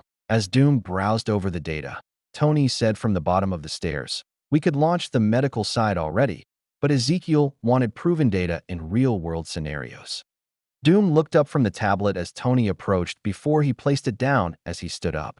Tony reached out as he said, "Jarvis told me Ezekiel brought a guest, but didn't tell me who you are. Nice cape. Do you do magic shows or something?" Doom cast a glance at Ezekiel for a moment before he said, "Victor Werner von Doom, King of Latvia." Tony didn't miss a beat as he retracted his hand and folded his arms over his chest as he said, "Anthony Edward Stark, genius, billionaire, playboy, philanthropist. But most people call me Iron Man." "So I've heard." Ezekiel watched the two as they stared at each other for a few seconds before he let out a sigh and said, "I expected this to happen, but not from saying hello." Both of them glanced at Ezekiel, who shook his head as he said, "I plan to have you two working together in the future, so curb whatever egotistical bullshit you have now." He was the one who started it by not shaking my hand. He barely shakes my hand, and I just helped him take over a country. Ezekiel said with a helpless shrug before he added, "Besides, just because he acts like a child doesn't mean you need to match his energy." Doom isn't a child. Tony let out a short laugh as he asked, "Wait, did he dash?" "Yes, and just drop it. Victor here has an ego even bigger than yours. Our teacher has been beating it out of him slowly." Doom frowned at that, but didn't reply as he sat back down on the couch and picked back up Ezekiel's tablet. Tony almost laughed, but a glare from Ezekiel actually made him hold his tongue before he sat down himself as he asked, "So what did you want to discuss?" "He has a country in Europe, and you've been looking to expand there recently. I want you two to work together. Plus, I want to use his country as another location for data testing the medical pods." Tony's eyes lit up as he asked, "Great. The sample data I've collected from Genosha is too small. What's the current population size?" "Less than 1 million. Tony nodded as he said, "Genosha has more population, but that's fine. More data to show off at launch will be better. These medical pods are ingenious if this data is true." Doom finally said as he looked up from the tablet, "Thanks, I made most of it myself." "The alien technology one gav dash," Ezekiel said before he was cut off by Zeke. Morgan appeared at the bottom of the stairs and ran towards Ezekiel as Tony let out a sigh and said, "Jarvis, I asked you to watch her." "Sorry, sir. Once she found out Ezekiel was here, I couldn't stop her," Jarvis said as Morgan jumped onto Ezekiel and hugged him. Ezekiel returned the hug before he bopped her on the head as he said, "You know you're not supposed to run in the house." Doom watched everything before he said, "I was unaware you had a child." 00258, the last choice. The deal between Doom and Tony was finished within hours thanks to the fact Ezekiel knew exactly how to make them get along. It also helped that Doom respected smart people and Tony was a lot less cocky thanks to Ezekiel. Doom still had most of his ego intact, and it flared up randomly, but Ezekiel was hopeful Tao would beat that out of him sooner or later. The deal itself was massive. Latvia would become the biggest producer of Stark electronics outside of the US. Ezekiel already planned for it to happen and broke ground a week before, doing a lot of prep work for the manufacturing hub that would be created. The special production machines were already ordered and would be finished a few days after the building was completed. Ezekiel planned for everything to be finished within a month and would have people from Latvia training in the US while everything was under construction. The goal was for the production facility to be finished and to produce goods within a week of its opening. That should provide a decent amount of jobs, but it wasn't the only thing Ezekiel set in motion with Doom. The population would be given a proper education and people would be guided towards professions that suited them. It would take at least a year for that to start showing results and would be a long-term project. But the goal would help produce workers in every field that was needed and also find talented individuals for math, science, chemistry, and other important subjects. As for doctors, They wouldn't be needed as much because of the medical pods. That didn't mean they would go away, but doctors that didn't specialize in surgery or something else wouldn't exist. The medical pods Tony created could do everything short of major surgery. And the only reason they couldn't was because Ezekiel and Tony were still working on it. Plus, they knew the medical pods themselves would upset a ton of people already. If they could also do surgery on top of diagnosis and regular treatment, well, they knew it would be harder to introduce them to the market. Not only is the medical pod going to gut the urgent care business model and make a lot of unspecialized doctors jobless, it would also mess with the health insurance industry and finish it off for good. While the company Ezekiel created already did a great job of that, there were still a couple of companies that stuck around and were trying to compete with him. When the medical pods were officially launched and their use came free with one of his insurance policies, needless to say, Ezekiel saw another massive shitstorm coming. As for the takeover of Latvia, the wider world knew nothing about it. While they rebuilt under Doom's leadership and Ezekiel's help, they made no statement or official statement about Doom becoming its leader. As far as the world was concerned, Latvia closed off its borders and no one knew what happened. Doom planned to make the announcement to the UN at their next major summit, but that wasn't until early next year. Ezekiel already made plans to attend and live-stream the event because he knew Doom was going to put on a show. Once everything calmed down and Theo wasn't directly needed for anything, he spent the rest of his summer with his family. Part of it was spent putting the finishing touches on his car, but it would still be almost a year before he could drive it. Legally, that is. Theo and Peter already took their cars to Mars a few times to put them through their paces on a test track he created there. His dad and the rest of the family were excited to have access to a real racetrack and drag strip.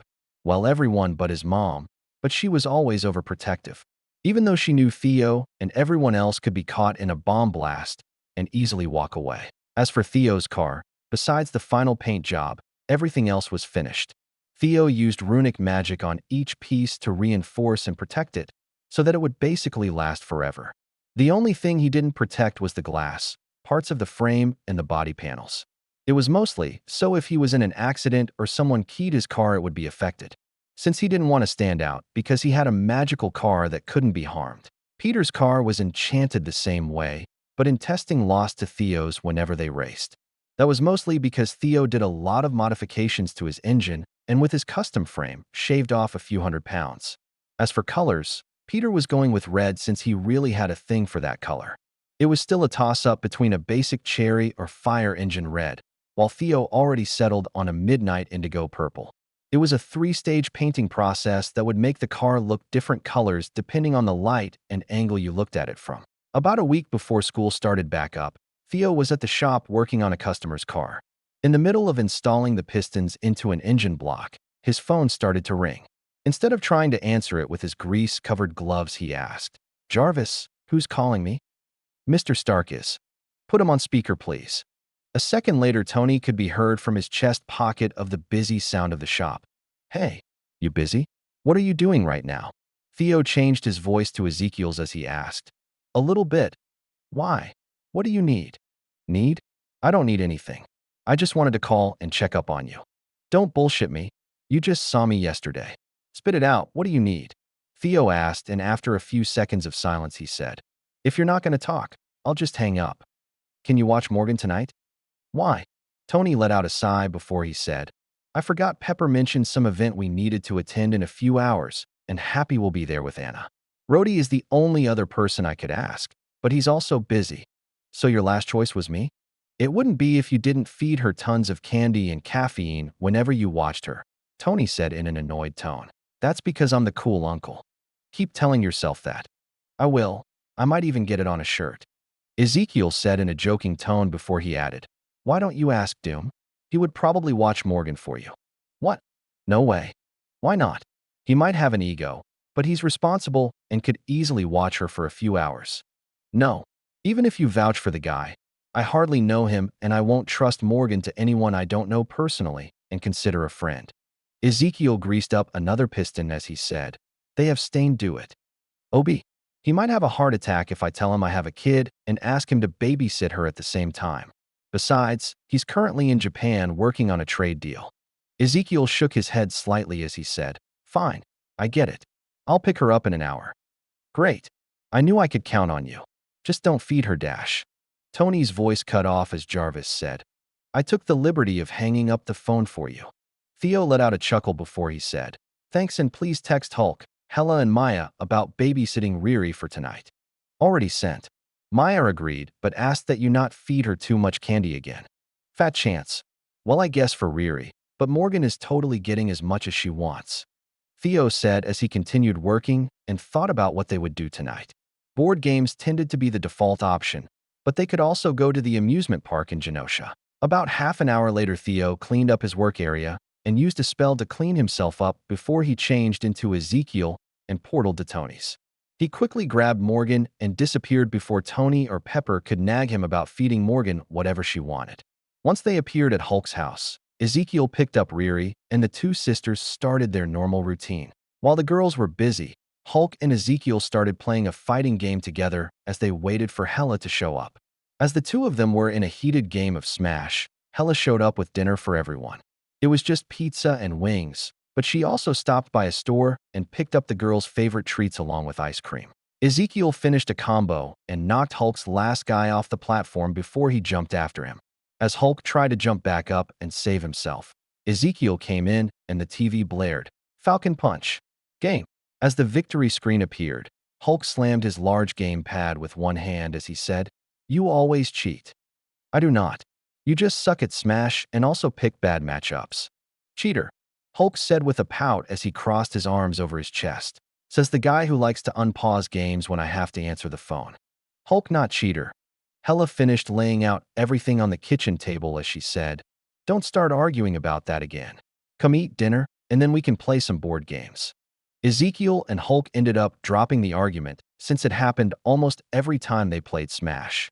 As they ate dinner, Hela sat next to Ezekiel and watched Morgan and Riri with a slight smile as she asked, They're really cute together, aren't they?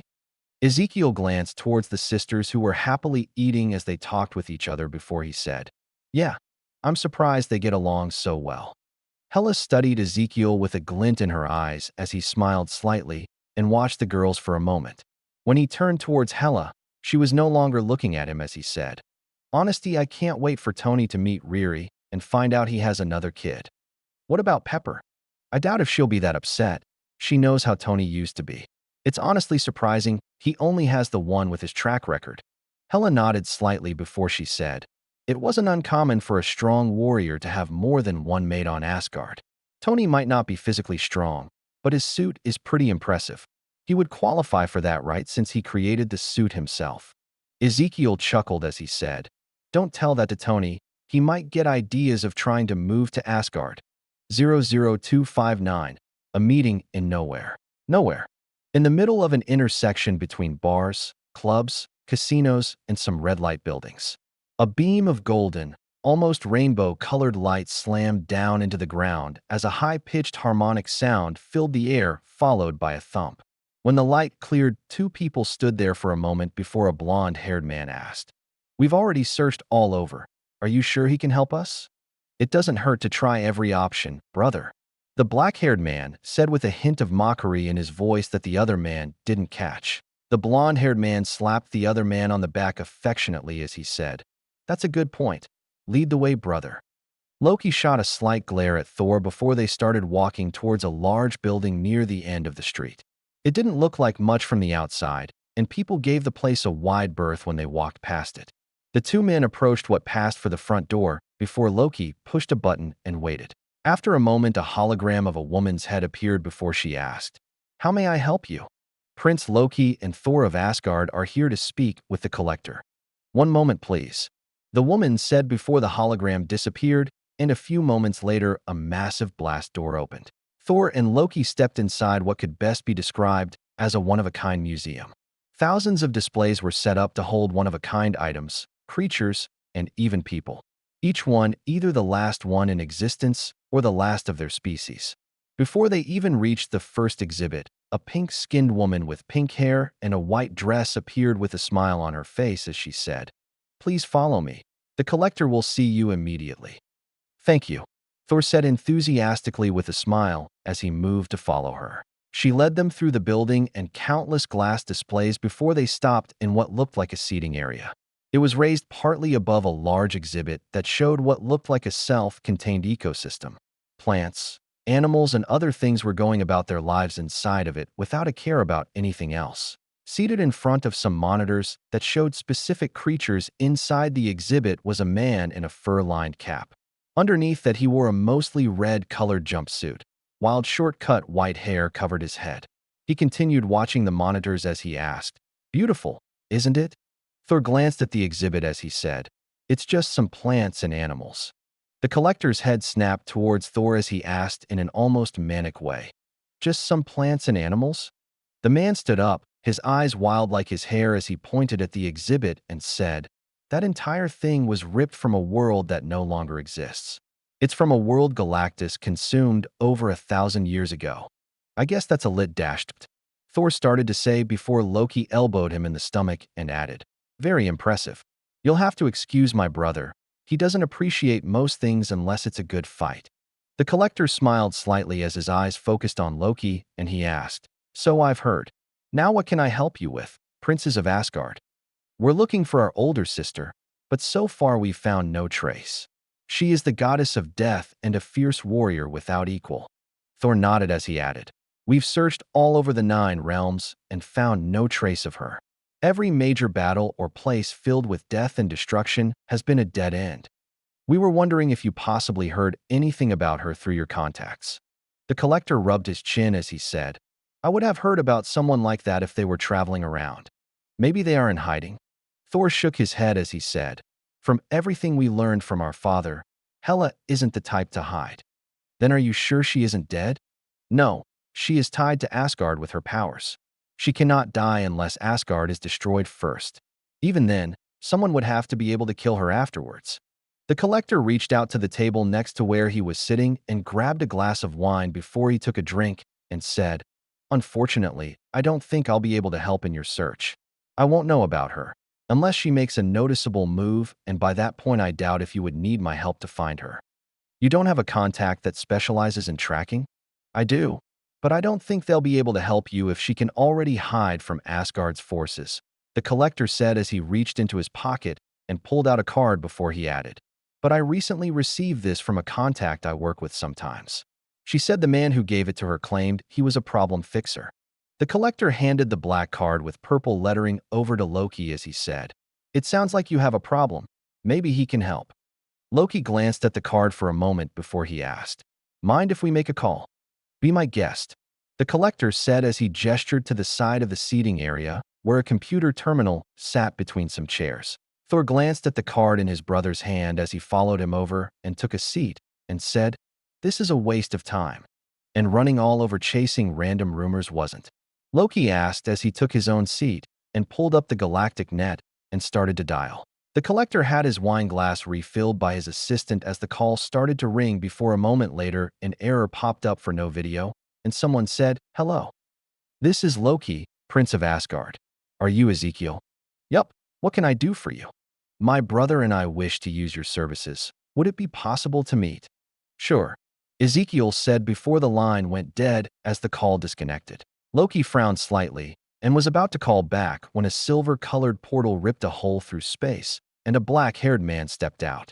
Each person reacted differently to Ezekiel's appearance in the room. The collector's eyes widened and were filled with a slight hint of greed, while Thor's hand reached for his hammer at his waist. Karina, the collector's assistant, jumped in fright but didn't move otherwise. Loki also didn't move, or at least it looked like that on the surface. But in reality, he was an illusion and he was already positioning himself behind the man who appeared. Ezekiel glanced at the 4 people in the room as the portal snapped closed before he said, "I wouldn't do that if I were you." "Who are you?" the collector asked as Thor stood up and added, "Do what?" "Your brother thinks I can't see through his illusions," Ezekiel said as he glanced over his shoulder and locked eyes with Loki, who was invisible, before he added, "As for who I am, you just called me Ezekiel," the collector asked as Loki dispelled his illusion and was standing behind Ezekiel with his daggers in his hand. Ezekiel nodded as he said, "Collector." "Loki." "Thor, it's nice to meet you," Ezekiel said as he looked at each person before he turned towards the only woman in the room as he said, "Mississippi Karina." Karina's eyes widened as Loki walked around to the front of Ezekiel as he studied him. Ezekiel studied him in turn before he said, "Not a fan of the gold, but the green looks good." Loki studied Ezekiel for a moment longer before he said, "I'm royalty. Wearing gold is a given for people like me." Ezekiel glanced at Thor, who also had hints of gold in his outfit, before he shrugged and asked, "Looks ugly if you ask me. So what do you need me to do?" "We're looking for our sister. Can you help us find her?" Thor asked as he stepped next to his brother while the collector quietly watched and drank his wine. Ezekiel glanced between the two of them for a moment before he asked, "Why are you looking for her?" Thor stepped forward slightly and said in a hopeful voice, "We wish to meet her and talk with her." "And how much are you paying?" "We will owe you a favor." Ezekiel smirked as he eyed Loki and said, "Just a single favor from the both of you? That doesn't seem to be enough considering what you're asking me to do." Thor started to say before Loki cut him off and said, "We just want you to find one person. That doesn't seem like a hard task. Considering the princes of Asgard can't find her with all the resources they have at their disposal. I think that you're trying to undercut what the job actually entails.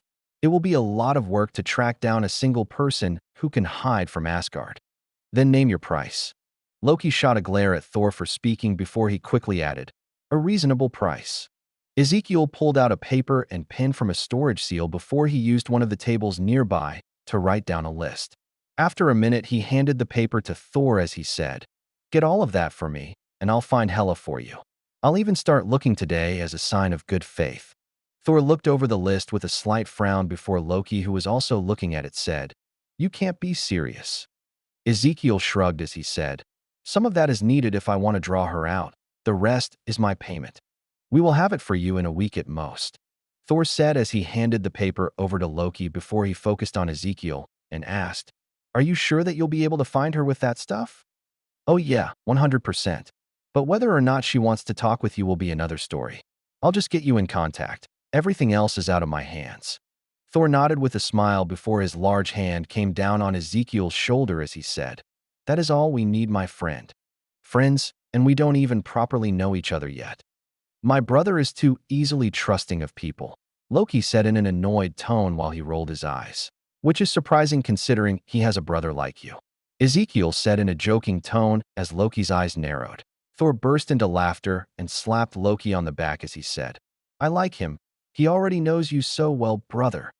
Ezekiel smiled as he said, "In my line of business, it's good to know everything." 00260, Sibling Bonding?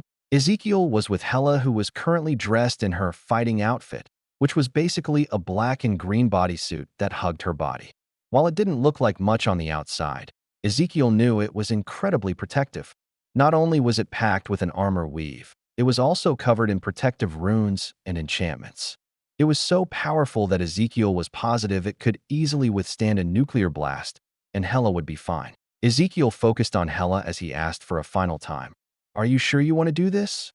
"Yes." Ezekiel nodded before he opened a portal and let Hela step through it first before he followed behind her. They stepped onto Vormir, and the portal snapped closed as they looked over the basically empty planet. Ezekiel glanced around for a second as he asked, "You know you could just talk with them, right?" Hela shook her head as she said, "Some things need to be said with your fists. Just don't kill them." A slight smile played across Hela's face as she said, "Don't worry, I won't." Before Ezekiel could respond, a golden beam slammed into the ground, and a moment later Thor and Loki stepped out of it. As the beam faded away, Thor focused on Hela, and a big smile formed on his face as he said, "Sister." Loki's gaze also landed on Hela, but he said nothing as he stepped next to Thor, who said, "I am Thor, your younger brother." Thor reached out to pat Loki on the shoulder as he said, "And this is Loki." "So I've heard," Hela said as she studied the two of them before she asked, "So what do you want?" "We wanted to meet you and talk, and bring you home if you want." Hela let out a dry laugh before she asked, "You want me to go to Asgard? For what?" "So I can kill that bastard Odin." Thor's eyes widened and his hand instantly went to his hammer as Loki smirked while his eyes narrowed slightly before Thor hastily said, "I know you and father have issues, but it shouldn't be that bad. Did he not tell you what happened?" "He did." "And what exactly did he say?" Thor took a few moments to think back on everything his father told him about Hela before he said that you were bloodthirsty and power-hungry and tried to take over the throne. And only by the sacrifice of the Valkyries was he able to seal you away in hell before we were born. Hela broke out into a mirthless chuckle as she looked towards the sky above and said, "Of course that bastard would say something like that." Thor shared a glance with Loki before Hela's head snapped back down to look at both of them with narrowed eyes as she said, "That bastard gave up an eye for wisdom, and he's still an idiot." "You can't fix stupid," Ezekiel said with a helpful smile, trying to break the growing tension between the two groups. He was ignored though as Thor said, "You might not like him, but you shouldn't disrespect him like that. He's still our father. He stopped being my father long before you were ever born." Hela spit out as the helmet of her outfit covered her head. Thor's grip on his hammer tightened as he said, "We do not wish to fight you, sister." "That's too bad. I only came here to fight," Hela said as black necroswords formed above her head before they shot towards Thor and Loki. Thor raised his hammer as a bolt of lightning slammed down from the sky, which covered him in armor. The sword targeting him hit his chest but broke on his armor, while the sword aimed at Loki passed through his illusion. Thor lowered his hammer to a defensive stance in front of him before he said, "Please, sister, there is no reason for us to fight. We can still talk. We don't want to hurt you." "It's cute you think that. Unfortunately, you two alone aren't strong enough for that," Hela said as more black swords appeared around her before they shot towards Thor like bullets. Thor spun his hammer with its leather strap, and a shield of lightning formed in front of him that blocked the attack but forced him to step backwards.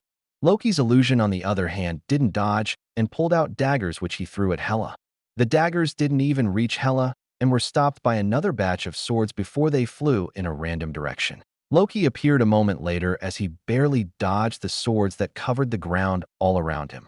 Hela smiled at him as she manifested a sword in each hand and said, "Hiding with magic won't help you."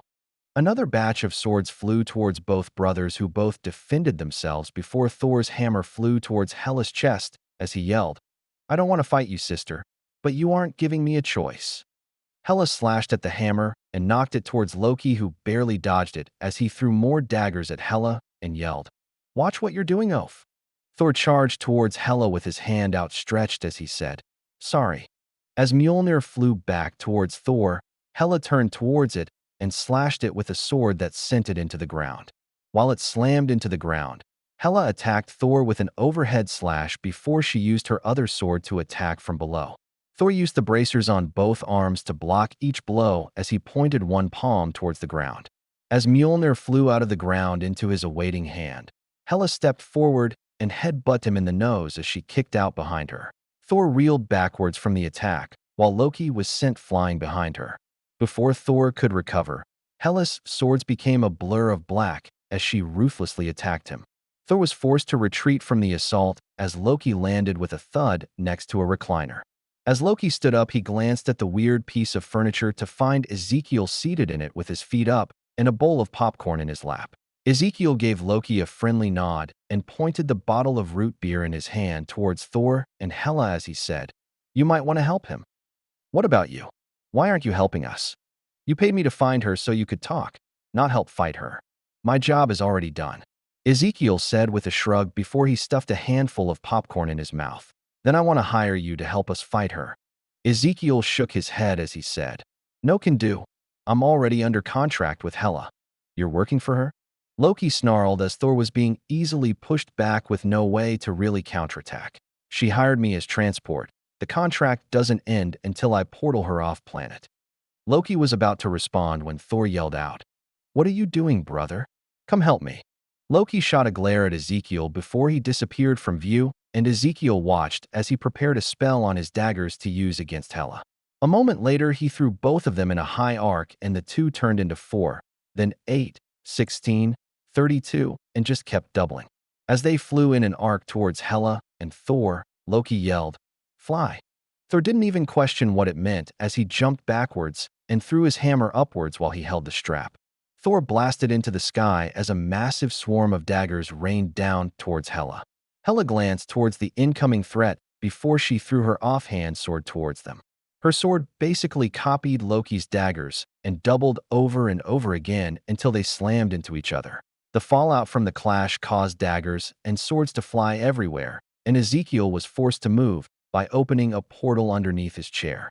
He could have shielded himself with magic, but it was always good practice to never show potential enemies more than necessary. He doubted Thor would ever become an enemy, but Loki could always be one at some point, so he was planning ahead. As Ezekiel's chair dropped to a new spot a bit farther away, he watched as Thor and Loki tried to work together against Hela. Unfortunately, Hela walked them like dogs as she beat the ever-living shit out of them. The whole thing lasted for almost 5 hours, and the only reason they weren't pulled away by the Bifrost was because Ezekiel used the Space Stone. Ever since he awakened his eyes and had access to his personal pocket dimension, Ezekiel basically took ownership of all the Infinity Stones they've collected so far. Tao still borrowed the Space Stone sometimes and was the default owner of the Space Stone.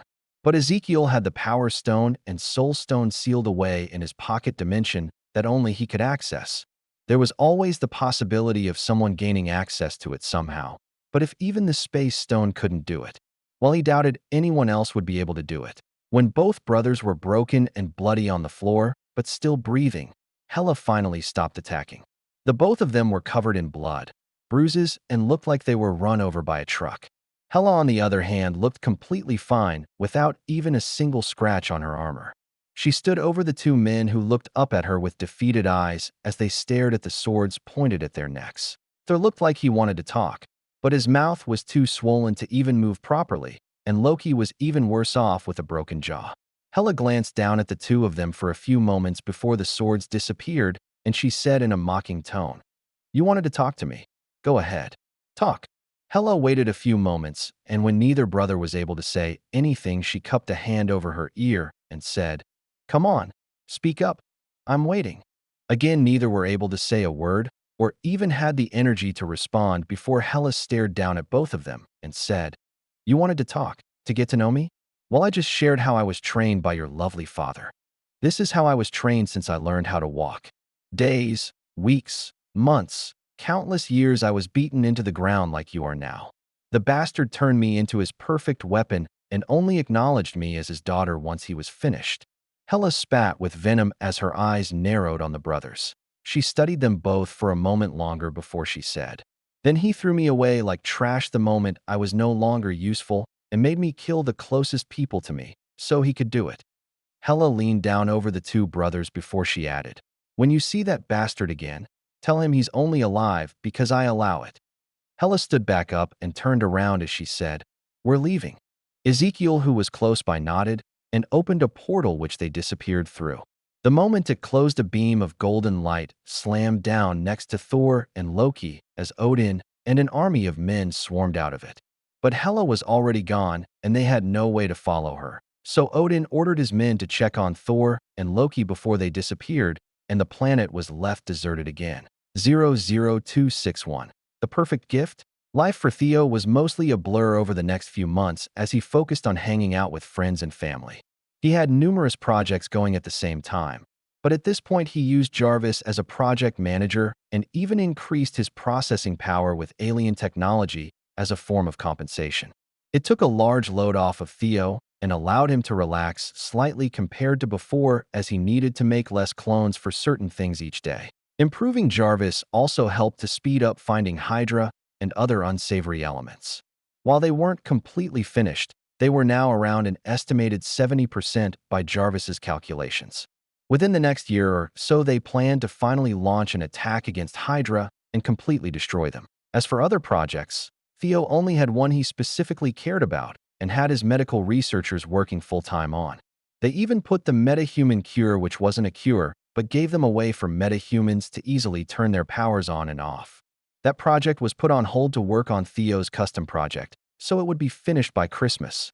Luckily, with the people Theo had at his disposal and the amount of genetic research they already completed, the project was finished ahead of schedule and tested thoroughly. Theo and Tao even used the time stone to make sure there were no issues. Once finished and ready, Theo had the project sealed in stasis until Christmas. As for the Latvia situation, it was coming along smoothly as Doom and Tony worked together.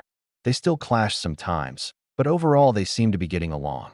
Maybe not as well as Theo got along with each of them, but it was expected with how they were. Tony also made another announcement about the Stark Expo, which would open up on January 1st of next year. Most of it was already set up and ready to go along with all 12 months of special attractions. Besides the scientific, research, and technology-focused attractions, there was an entire theme park with rides set up. Theo even installed similar copies of some of the Genosha theme park rides, including the go-karts and laser tag. Both of them were toned down slightly, but overall functional the same. As for the expo itself, Theo also had a special booth set up for Vibe, and throughout the expo, people could meet and greet with popular creators. The entire year was filled with creators changing each week, and the whole list was already posted online. When Christmas rolled around, Theo switched into Ezekiel and took Hela, Hulk, and Gabby to deliver presents again, which was basically their Christmas Eve tradition now. After delivering presents, they shared a midnight snack together before they separated. The next morning, Theo woke up to his alarm for once, and after getting ready for the day, found his siblings in the kitchen making coffee for his parents. "Merry Christmas, you two." "Merry Christmas, Theo." The two greeted back before his dad stepped into the kitchen a few moments later and said, "Merry Christmas, everyone." Their mom was only a few seconds behind, and after a few minutes of small talk, they all headed next door to Ben and May's. When they arrived, Theo let out a helpless sigh when he saw everyone in ugly Christmas sweaters and a pile of wrapped presents on the coffee table waiting for them. He really wanted to refuse like always, but he knew it wouldn't matter. They would get him in the sweater eventually. With the Christmas sweater on, Theo greeted his family and guests, which included Hulk, Tao, Agatha, and Hela. Afterwards, they all sat down for breakfast together, and just before everyone started to eat, Ben stopped everyone as he said, "Before we eat, May and I have an announcement to make." Everyone turned to give them attention before Ben put his arm over May's shoulder as he said, "May's pregnant." The table erupted into congratulations as the moms at the table all moved over to May to give her hugs and talk. While the two dads moved to congratulate Ben as Hulk, Millie, and Isaac decided food was more important. Theo was also in that camp, and he quickly joined them so they wouldn't eat all the pancakes. The rest of the day was spent in celebration as they celebrated Christmas, and the parents chatted with Ben and May. After dinner, and as everyone headed home for the night, Theo finally took off his sweater and hid it in his closet before he portaled to Hela's. When Hela opened her door to find Ezekiel, she asked in a surprised tone, "Is something wrong?" "No, but I wanted to give you your real present." "Real present?" Ezekiel nodded as he waved for her to follow him towards the portal area and said, "Come on. You're gonna love it." Hela followed Ezekiel to the hidden medical facility and to a special storage area before he started to work on a computer. The room was mostly empty besides the area where they stood, which had a computer terminal that came out of the floor. Hela watched for a few moments before the floor let out a hiss and opened up. From the floor raised a small platform with a red cloth and a bow tie covering it. When the floor closed and locked the platform in place, Ezekiel gestured towards the cloth as he said, "Merry Christmas." Hela glanced at the cloth that rested about chest-high for a second before she stepped forward and pulled it off the platform. When she saw what was underneath, her eyes widened, and a hand flew over her mouth as she stared down at it in stunned silence. After a few moments, she said in a quiet voice, "This isn't Dash." "It is," Ezekiel said as he stepped next to her and added, "She was one of the things I asked your brothers for." "Well, this isn't the original body, obviously, but a cloned and improved version." "Improved?" "This body should basically be immortal this time, with a massively improved healing factor, increased intelligence, and a few other improvements from genetic modifications I had implemented," Ezekiel said as he patted Hela on back and continued, "She is only missing one thing which you have." Hela froze for a few moments as she stared down at a very familiar form before she hesitantly reached out with a trembling hand that glowed green. A small green ball formed in her hand, which disappeared a moment later as it shot into the object she was reaching for. As Hela touched its head and felt familiar fur under her hand, silent tears started to streak down her face. Within moments of the green ball entering it, Hela's closest companion in life slowly stirred as its soul settled into its new body. A choked sob broke from Hela's throat as she felt Fenris stir and lean into her hand. Ezekiel quietly stepped back as Hela bonded with her wolf for the first time in millennia. While she carried Fenris's soul with her everywhere, She couldn't interact with it till now. Even when she was back in Asgard and could have used it to empower Fenris's corpse, she didn't do it because Fenris would feel pain from the damaged body. But now, Fenris has a completely new body. Hela snuggled with her companion as it settled into its new body and whispered to it words Ezekiel ignored. After a while, Hela finally turned around with puffy red eyes and pulled Ezekiel into a death grip like hug as she said, "Thank you. Thank you. Thank you." Ezekiel returned a lighter hug and patted her back as he said, "You're welcome." After a while, Hela finally relaxed and released Ezekiel from her hug, and they both found Fenris looking at them with her head tilted to one side. Hela smiled at Fenris and reached out to scratch behind her ear as she said, "Fenris, this is Ezekiel, close friend of mine." "Ezekiel, this is Fenris."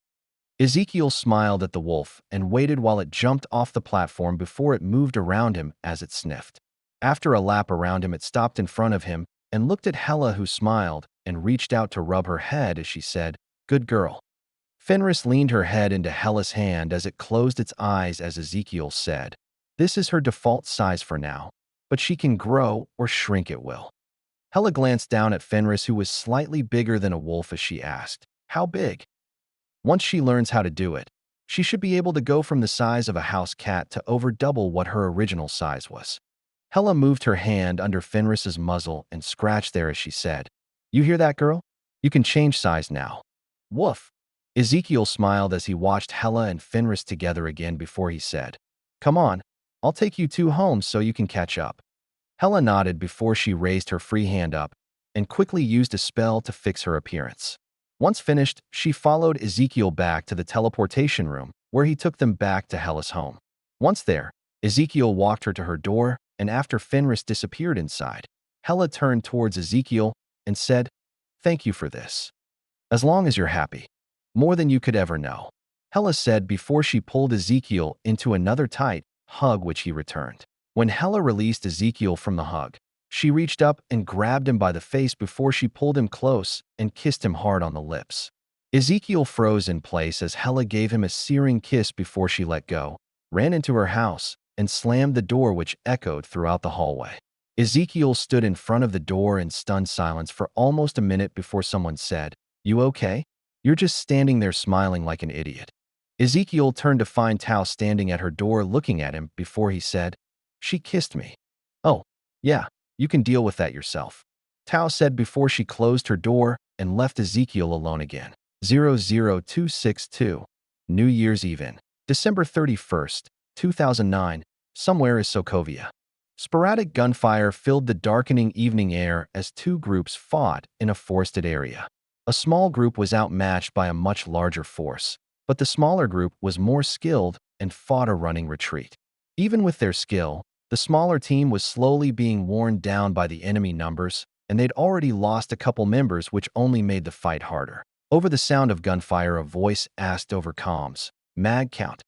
Replies came in quick order from each member still able to talk before the squad leader whispered, "Fuck," under their breath. After a few moments, they commanded, "Prepare a fresh mag and then toss smoke." The gunfire ceased on their end for a few moments before a distinctive thump went off. A second later, an explosion went off in the middle of the enemy combatants as smoke quickly filled the air between the two groups. Another thump was heard as the squad leader commanded, "Chunk, move towards those boulders to the south and set up." Everyone else lay down some coving fire for him. Another thump was heard just before more gunfire erupted from the smaller team. About a minute later, the sound of a light machine gun tore through the air before the squad leader commanded, "Fall back to Chunk's position." Roland moves first, followed by Brig, then Krabs and Hick. Another thump rang out at the same time the commander said, "Go." The team quickly executed their orders and laid down covering fire as each person moved. Once the squad reached the area and confirmed it over comms, then the squad leader finally moved to join them. The spot was somewhere they passed earlier in the day, and while not perfect, it gave them a lot more protection than the surrounding trees. The squad hunkered down between the cluster of rocks and boulders and even moved a few of the smaller ones into place to help fortify their position as they returned fire at the approaching enemies. Fortunately for them, the enemy either didn't have grenades or refused to use them over the next half an hour as they slowly surrounded the smaller squad. With their ammo almost depleted as night fell, the squad leader ordered, "Hold fire and only shoot if you're sure you'll land a kill." The squad returned an affirmative, and as they lost most vision and switched to their night vision, one of the enemies finally yelled as the shooting stopped for a moment, "You're surrounded. Surrender or we will level your position with artillery fire." The squad leader looked over their remaining men for a few moments, and they had a silent conversation with them all before they yelled back, "Go fuck yourself." The enemy didn't reply to them at all after that response, and the soldiers hunkered down more and waited for the end. After a few minutes and no sound of explosions near them, the squad let out a collective sigh of relief but kept up their vigilance. Almost 10 minutes of waiting later, and not only had no artillery fire come, but even the enemy suppressive fire stopped completely as the surrounding forest became deathly silent. The squad didn't move at all, though, and just waited for the other shoe to drop. Waiting like that made every second feel like an hour and left them on what felt like a knife's edge until they heard a scream. The scream was blood-curdling and made all of them grip their weapons a little tighter as gunfire erupted around them. Only this time the gunfire wasn't directed at them, but someone else.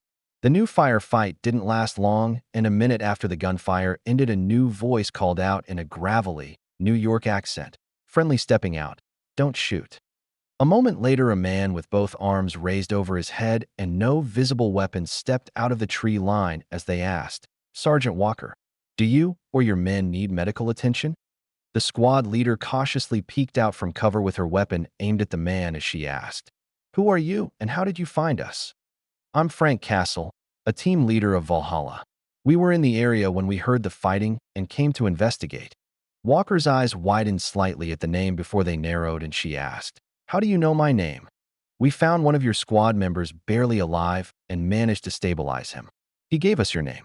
Her eyes widened again, and she wanted to ask who it was, but kept her emotions in check and lowered her weapon slightly as she asked, "Do you have a radio we can use?" "Sure, but we could also offer you a quick exfil if you want. We need to recover the rest of our squad, if possible, first," Walker said as she lowered her weapon completely, but kept it ready. "We already did that for you." Walker's eyes widened larger this time, but she gave a thankful nod towards Frank as she said to her men, "Stand down, but stay in position for now." Frank slowly lowered his hands as he asked, "Mind if my men come out? We'll get you that radio and bring out your other men." "Sure," Walker said, and a few moments later people slowly started to come out of the tree line. Leading everyone were a couple of groups carrying stretchers, two of which were covered in blankets. The last one had a man laying on it with a slight smile on his face when he saw his squad leader. He looked mostly fine, even though the last time Walker saw the man, he just took a bullet to the skull. Before Walker could ask, the man said in a happy tone, "The bullet apparently missed my brain." "That's because you're stupid and barely have a brain, Cinder." One of the man's squad mates called out from their position before his squad mates shared a laugh. "Go fuck your cousin again, Hick." "I never said I fucked her. We only made out," Hick said as more laughter filled the air and the tension left them slightly. Walker let them banter as she moved towards the covered stretchers and checked them both with a heavy heart. After she confirmed they were her men, she turned towards Frank and asked, "Can I use that radio now?" After getting off the radio, Walker let out a sigh of relief and glanced over her men.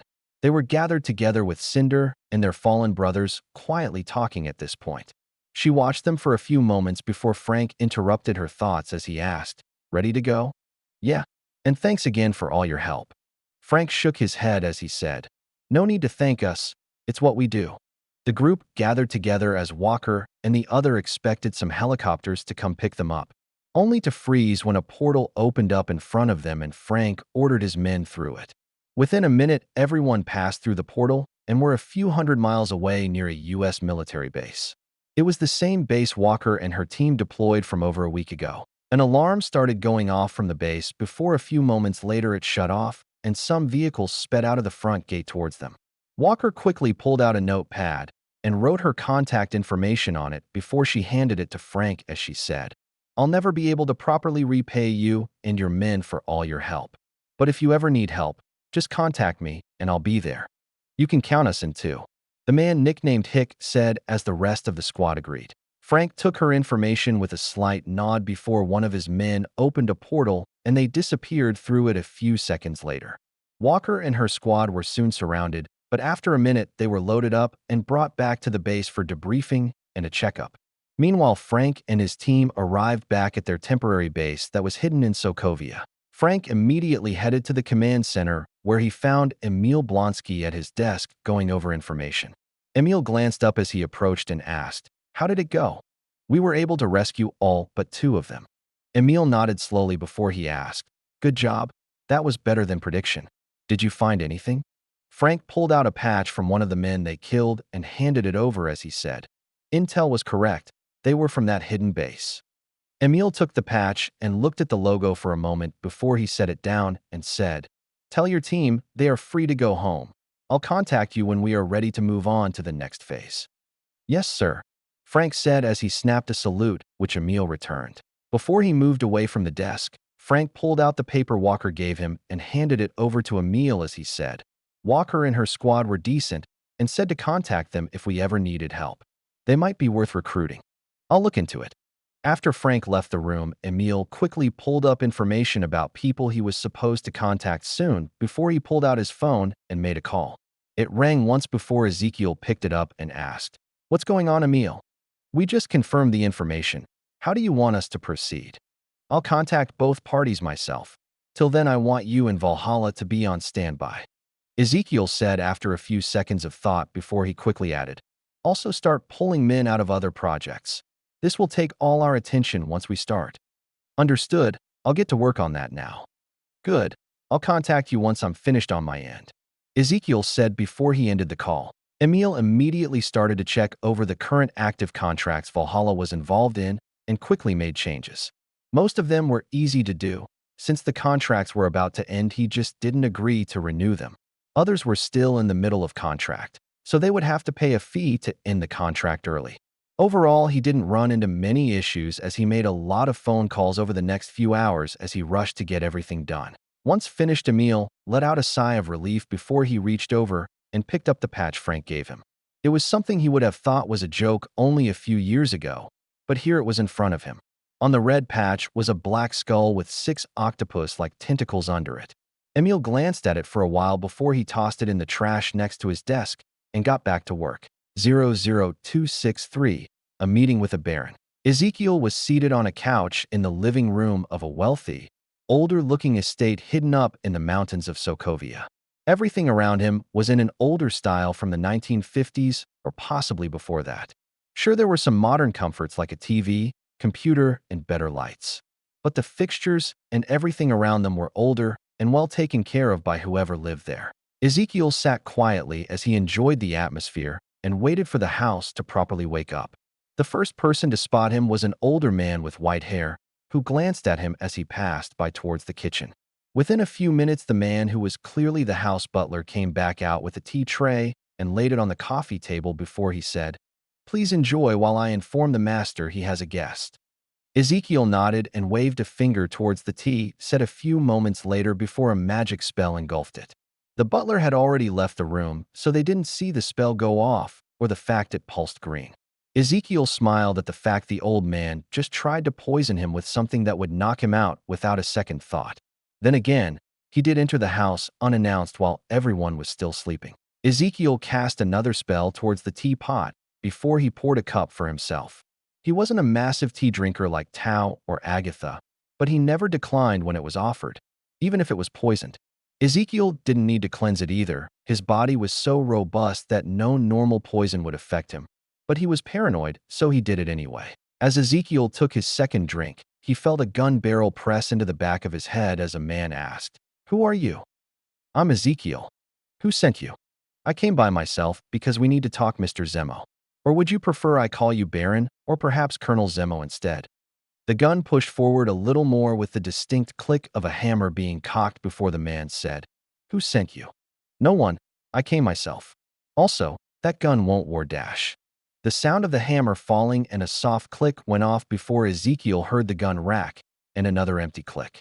Another rack of the slide and another click happened before Ezekiel turned to look up and locked eyes with the brown-eyed man behind him as he said, "I apologize for coming by unannounced, but I really just wish to talk." Zemo finished clearing the chamber again and pulled the trigger to another click before he stared at Ezekiel for a few moments. Ezekiel gave the man a friendly smile as he asked, "Can we talk now? Or would you like to try a different gun first?" Zemo eyed Ezekiel for a few moments before he bent down and picked up the 3 bullets on the ground, while Ezekiel cheekily said, "Also, it's rude to pull a weapon, let alone trying to use one on a house guest." A house guest is someone who is invited inside by the owner, Zemo said as he moved around the couch and sat down in a chair across from Ezekiel before he racked the gun in his hand to remove the other bullet to examine it. "Oh, that's a fair point. Unfortunately, I've been hanging around some bad influences, and they've seemed to have rubbed off on me."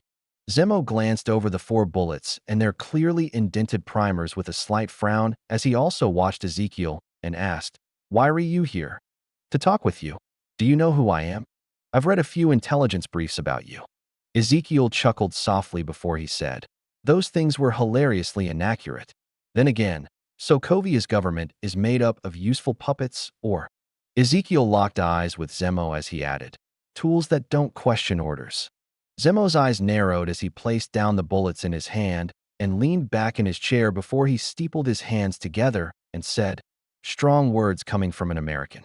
"Tell me, how well does your precious democracy work when the people who run your own country are basically puppets for whoever backs them?" "Unfortunately, the way things were created makes it hard to change anything already in place. I appreciate what the Founding Fathers tried to do, but at this point most of the government has rotted out and is just a lumbering corpse people are trying to keep alive," Ezekiel said with a helpless shrug before he added, "I'm doing what I can myself, but short of gutting the whole thing.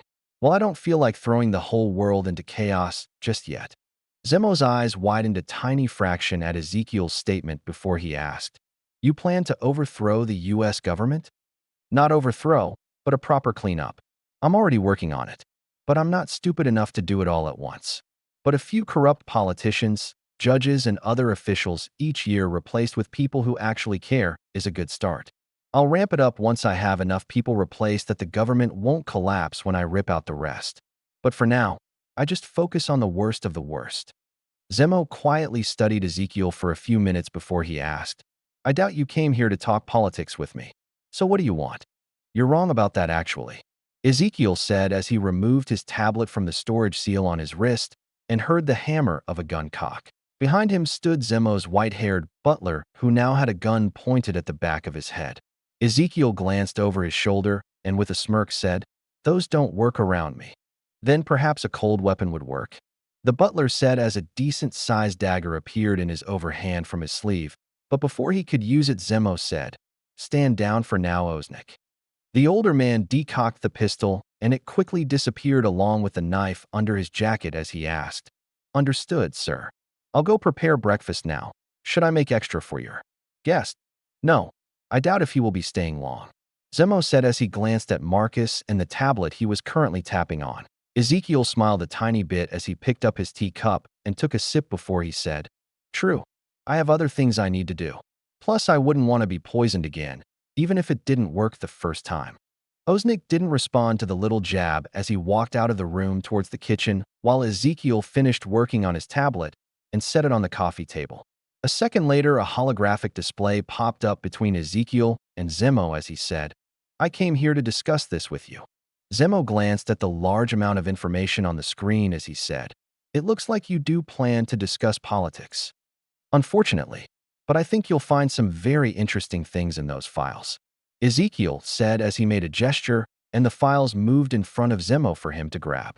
Zemo hesitated for a moment before he reached out for the first file, and it opened up for him to read. He started to quickly speed read the file, and the more he read, the more he started to frown. He finished the first few pages before he glanced at Ezekiel with narrowed eyes and asked, "You expect me to believe this?" "Hopefully. If not, I can grab the people in question so you can find out all of this yourself." Zemo went back to reading as he said, "No." Ezekiel shrugged slightly, but didn't bother Zemo as he read through a few more files before he burst into laughter and said, "You must be joking if you think I'd believe any of this." Zemo mimicked Ezekiel and flicked the files back towards him as he said, "I might have believed some of the other things. They were even plausible. but trying to convince me that part of the Sokovian government are agents of a defunct Nazi organization isn't. Ezekiel chuckled slightly as he asked, "Are you aware of Hydra's motto? No. Cut off one head, two more shall take its place." Ezekiel said before he added, "Have you heard the phrase, 'Those who cannot remember the past are condemned to repeat it'?" "I have, but I have no idea what that has to do with Hydra. They were destroyed during the Second World War, and their leader was taken down by Captain America himself, if the propaganda your government spread is to be believed. And yet, like a Hydra from Legends, they ended up growing back new heads." Ezekiel pulled up more information from the holographic projections before he sent it towards Zemo and said, "Those men were all part of Hydra during the war, and afterwards they were recruited by different countries. The only issue is their allegiance to Hydra never stopped, and neither did Hydra itself." Zemo looked through the information on Operation Paperclip and other information Ezekiel provided as he sent over another folder and added, "Hydra has been around for centuries as a hidden cult and only came out during the war because of the Red Skull. After his disappearance, a new leader took over and they went back into hiding as a secret cabal they had always been." Zemo quietly read everything, and after 10 minutes, he finally focused on Ezekiel through the holographic display and asked, "If this is true, what do you expect me to do with all of this?" "It depends on you, honestly. But if you ask me, I wouldn't mind putting you in power. You're already a baron. Why not be the king instead?" Ezekiel said with a smile before he added, "From what I've gathered, you are capable, smart, and will gladly bend the rules if they go against your morals. You've even secretly helped people escape the country, people you were supposed to kill." Zemo didn't react to Ezekiel's statement, but studied him for a few moments before he asked, "Me the king? You're joking, right?" "Nope. Do you want it or not?" "No. It's too much responsibility. I don't want it." "How would you feel about Sokovia becoming annexed by someone else?" Ezekiel asked, testing the waters of possibly having Doom take over leadership. "No. Sokovia should be run by our own people." Zemo quickly refused with a firm shake of his head. "Then who would you want as a new leader?" "I'll have to think about it," Zemo said with a frown as Oznik peeked in from the kitchen and asked, "Breakfast is almost ready. Would you like me to grab the rest of your family now, or wait until your guest leaves, sir?" Ezekiel stood up as he grabbed his tablet, turned off the display, and said, "I'm actually going to leave, so don't worry about it." Ezekiel opened a portal next to him as he added, "I've sent a copy of everything to your computer, along with my contact information. I'll give you a week to think it over and come up with an answer. After that, I plan to start making moves, with or without your help." Ezekiel stepped through the portal, and a second after it snapped closed, Zemo let out a heavy sigh as he collapsed back into his chair and said, "I need a drink, Oznik. Something strong." "Right away, sir." 00264, Stark Expo Preparation. Ezekiel was at the Stark Expo in Queens with Tony as they checked over the almost completed project. It was set to open in a month, and the finishing touches were being done now. Besides Stark Industries taking up about half the event with a ton of exhibits, Vibe and Revival took up another 10% of space, which left 40% for other people. That 40% would change each month along with a few things in the Stark area to keep it fresh for people that visited multiple times during the coming year. As for the area Ezekiel set up, everything was mostly focused on fun, and he didn't really have plans to change anything out. Besides a crazy go-kart track that used magic and technology to turn it into something similar to Mario Kart. Ezekiel had built another high-tech laser tag, but toned it down compared to the one in Genosha. There was also an area where people could duel with magic-infused lightsabers. They were simple hilts inscribed with runes that turned them into 3-foot beams of light. Ezekiel even added some technology and battery packs to add sound to them. Each sword beam could easily interact with each other as solid matter. But when it touched anything else, it easily passed through it and left a small trace of light where it touched that disappeared after about a minute. That made it easy to tell who won in the area fights, but it wasn't the only way to do it. Each fighting area was set up with cameras that tracked everything and could keep score. Since the whole thing was linked to Vibe, users could log into their account before entering and have the videos sent to them. They could also choose to have the videos edited for them and then uploaded if they wanted. The go-kart and laser tag area had the same features incorporated into them. But in the lightsaber area itself, Ezekiel had 20 dueling platforms with a few different levels of difficulty. The first 6 were beginner areas with an open platform where everyone needed to start at. The second stage was 4 platforms with obstacles incorporated into them. They could help block strikes and made the combat more interesting for players. The third stage was another 4 platforms which were open again, but gravity was halved for the users. It would make combat extremely hard and take most people time to master. The next 4 platforms were obstacles-filled platforms with the gravity option and made combat even more complicated. The last 2 platforms were even more special, with holographic projections, magic, and a few other features. Besides the low gravity, which was now controlled by a slim headband people would wear. The headband gave people the ability to control objects in the arena as if they had force powers. The holographic projectors also allowed for the lightsabers to cut the obstacles into pieces during combat. Needless to say, anyone who qualified for the highest level platforms basically became real-life Jedi inside of it. Those who made it to that level were also awarded with a custom-made lightsaber, which would be custom-made on the spot. They could choose the design, pick the color, and even make special types like double-sided or angled types if they wanted. They also had the chance to gain more than one if they went through challenges, like beating 2 people at once or winning 5 times in a row. Ezekiel was positive it was going to be one of the major highlights of the Expo once it opened. As for people potentially getting injured from the low gravity, he had waivers and spells. The waivers were needed since his mom insisted on them, but with the magic spells in place, no one could be injured in the area. But just in case something unexpected happened, they also had medical ninja on staff and medical pods as a backup. While Ezekiel didn't plan to change any of his exhibits, he did have things scheduled for the entire event. Each week, top Vibe users were invited to interact with fans. All of them were already posted so people could easily plan when they wanted to come visit, and the Vibe users Ezekiel invited would also participate in the events with fans. Ezekiel also invited bands big and small to perform each week. 2 bands a week would play shows for fans each day, which would close out the night. As for the last 3 months of the Expo, Ezekiel set up a voting system for users to vote on who they wanted to see again. The plan was for the last part of the Expo to be packed full of fan favorites. Ezekiel wasn't completely sure how well it would work out, but everyone he talked to about it liked the idea. Tony stopped outside of the lightsaber area and glanced at it for a few moments before he asked, "Should we test it again? So you could lose again? That's because you cheated. You shouldn't be able to move that fast." Ezekiel smirked slightly as he said, "I didn't use any powers fighting you. I just used the gravity boost better than you." "Bullshit. You moved like you could see the future."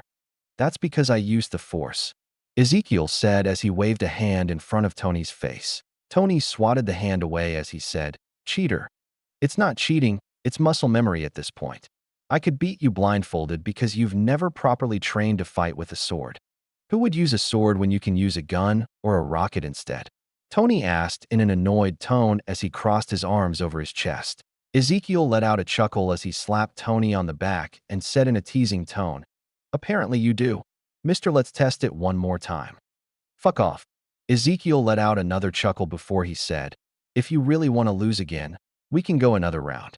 But I think you should get some real practice in before the Expo opens, or you're going to be embarrassed by a lot of people. By a couple of nerds who like to dress up in chainmail on the weekends. I didn't even think about those guys. But yeah, they'll probably beat you 9 times out of 10. Tony paused for a moment before he asked, "Wait, who were you thinking about? I might know a few thousand sword experts with real-world combat experience, and they plan to come check this out," Ezekiel said with a shrug like it wasn't a big deal. "Bullshit." Ezekiel smirked as he said, "I can't wait to see you get destroyed by one of them." "No way that will happen. You realize Kurt and Kitty are both proficient with swords and even post videos of them sparring every few weeks. They will easily trounce you, and they aren't even sword masters." Tony pulled out his phone and typed on it for a few moments before he muttered, "What the hell? You never watched any of their videos?" "A couple of their popular ones, but I'm normally busy so I don't watch all of them." Tony gestured at his phone as he said, "This is bullshit. If they can use their powers in fights, I should be able to use my armor. They won't use their powers in the area. Besides, against someone like you they wouldn't need it." Tony watched the video for a few more moments before he said, "Jarvis, Find me a proper trainer for sword fighting. I believe the best trainer is standing in front of you, sir. Tony glanced at Ezekiel, who smirked slightly before he said, If you don't want me to help, I know a few sword masters, but they'll be stricter than me. Tony paused for a few moments before he said, I'll think about it. Ezekiel shrugged and started to walk away as he said, Well, don't take too long, or you won't have much time for training. It's not like you can just invent something that will make you a sword master overnight. Yeah, that's, Tony started to say as his voice trailed off, and he stopped in place. Ezekiel glanced over his shoulder at Tony and noticed him mumbling to himself before he said, You coming or not? We still have 10 other things to check.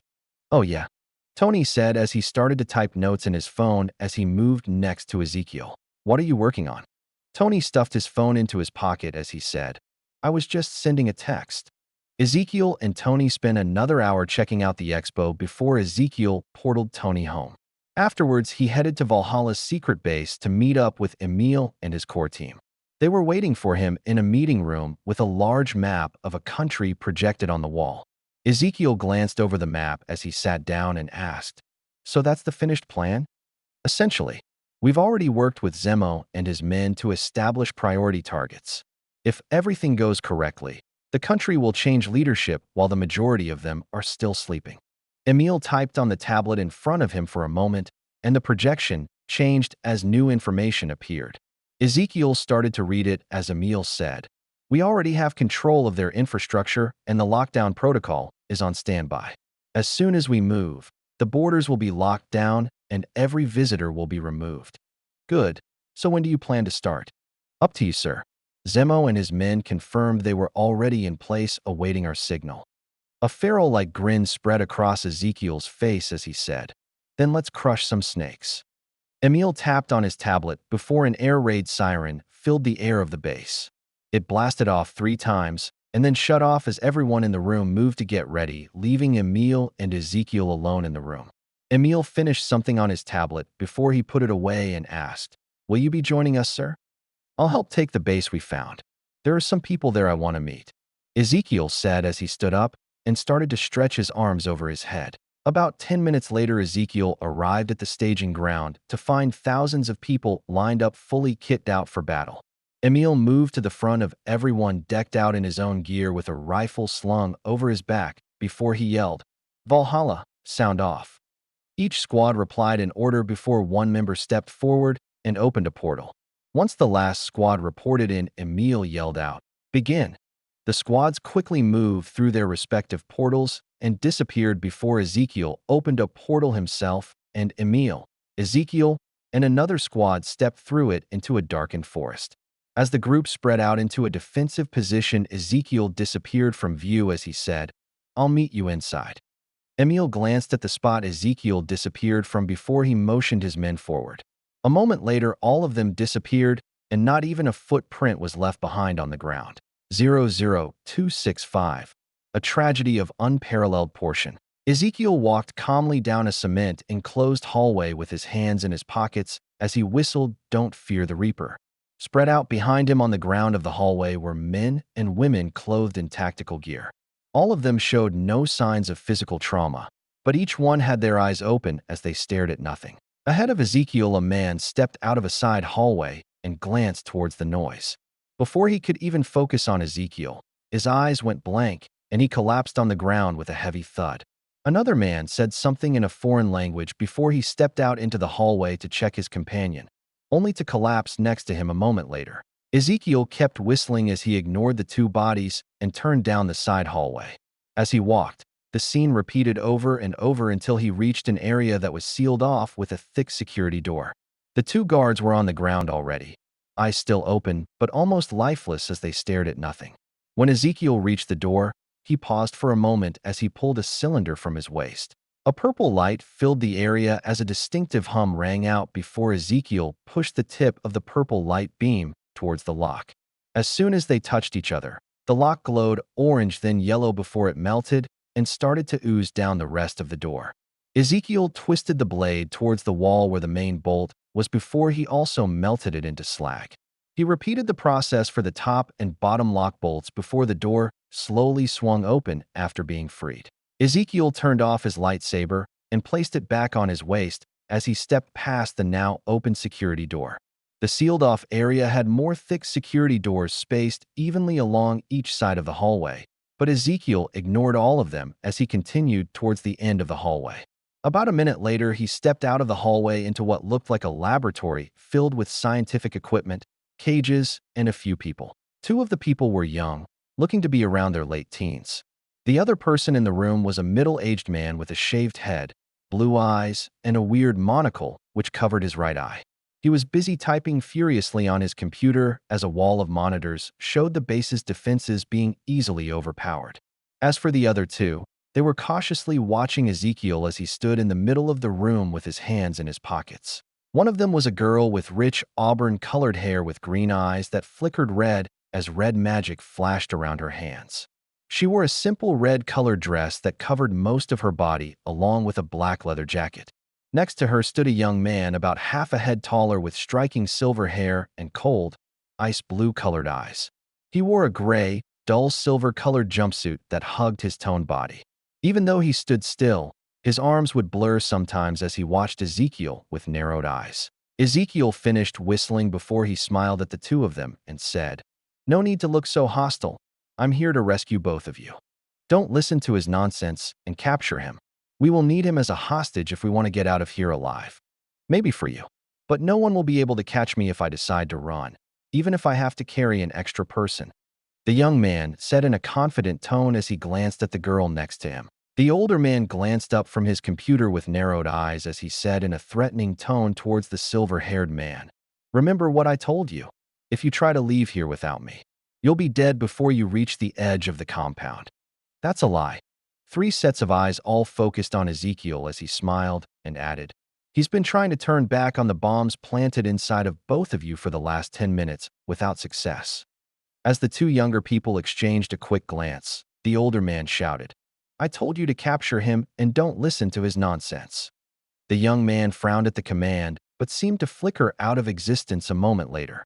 Ezekiel watched him approach as if speed walking, but as the young man reached out to grab him, Ezekiel smirked.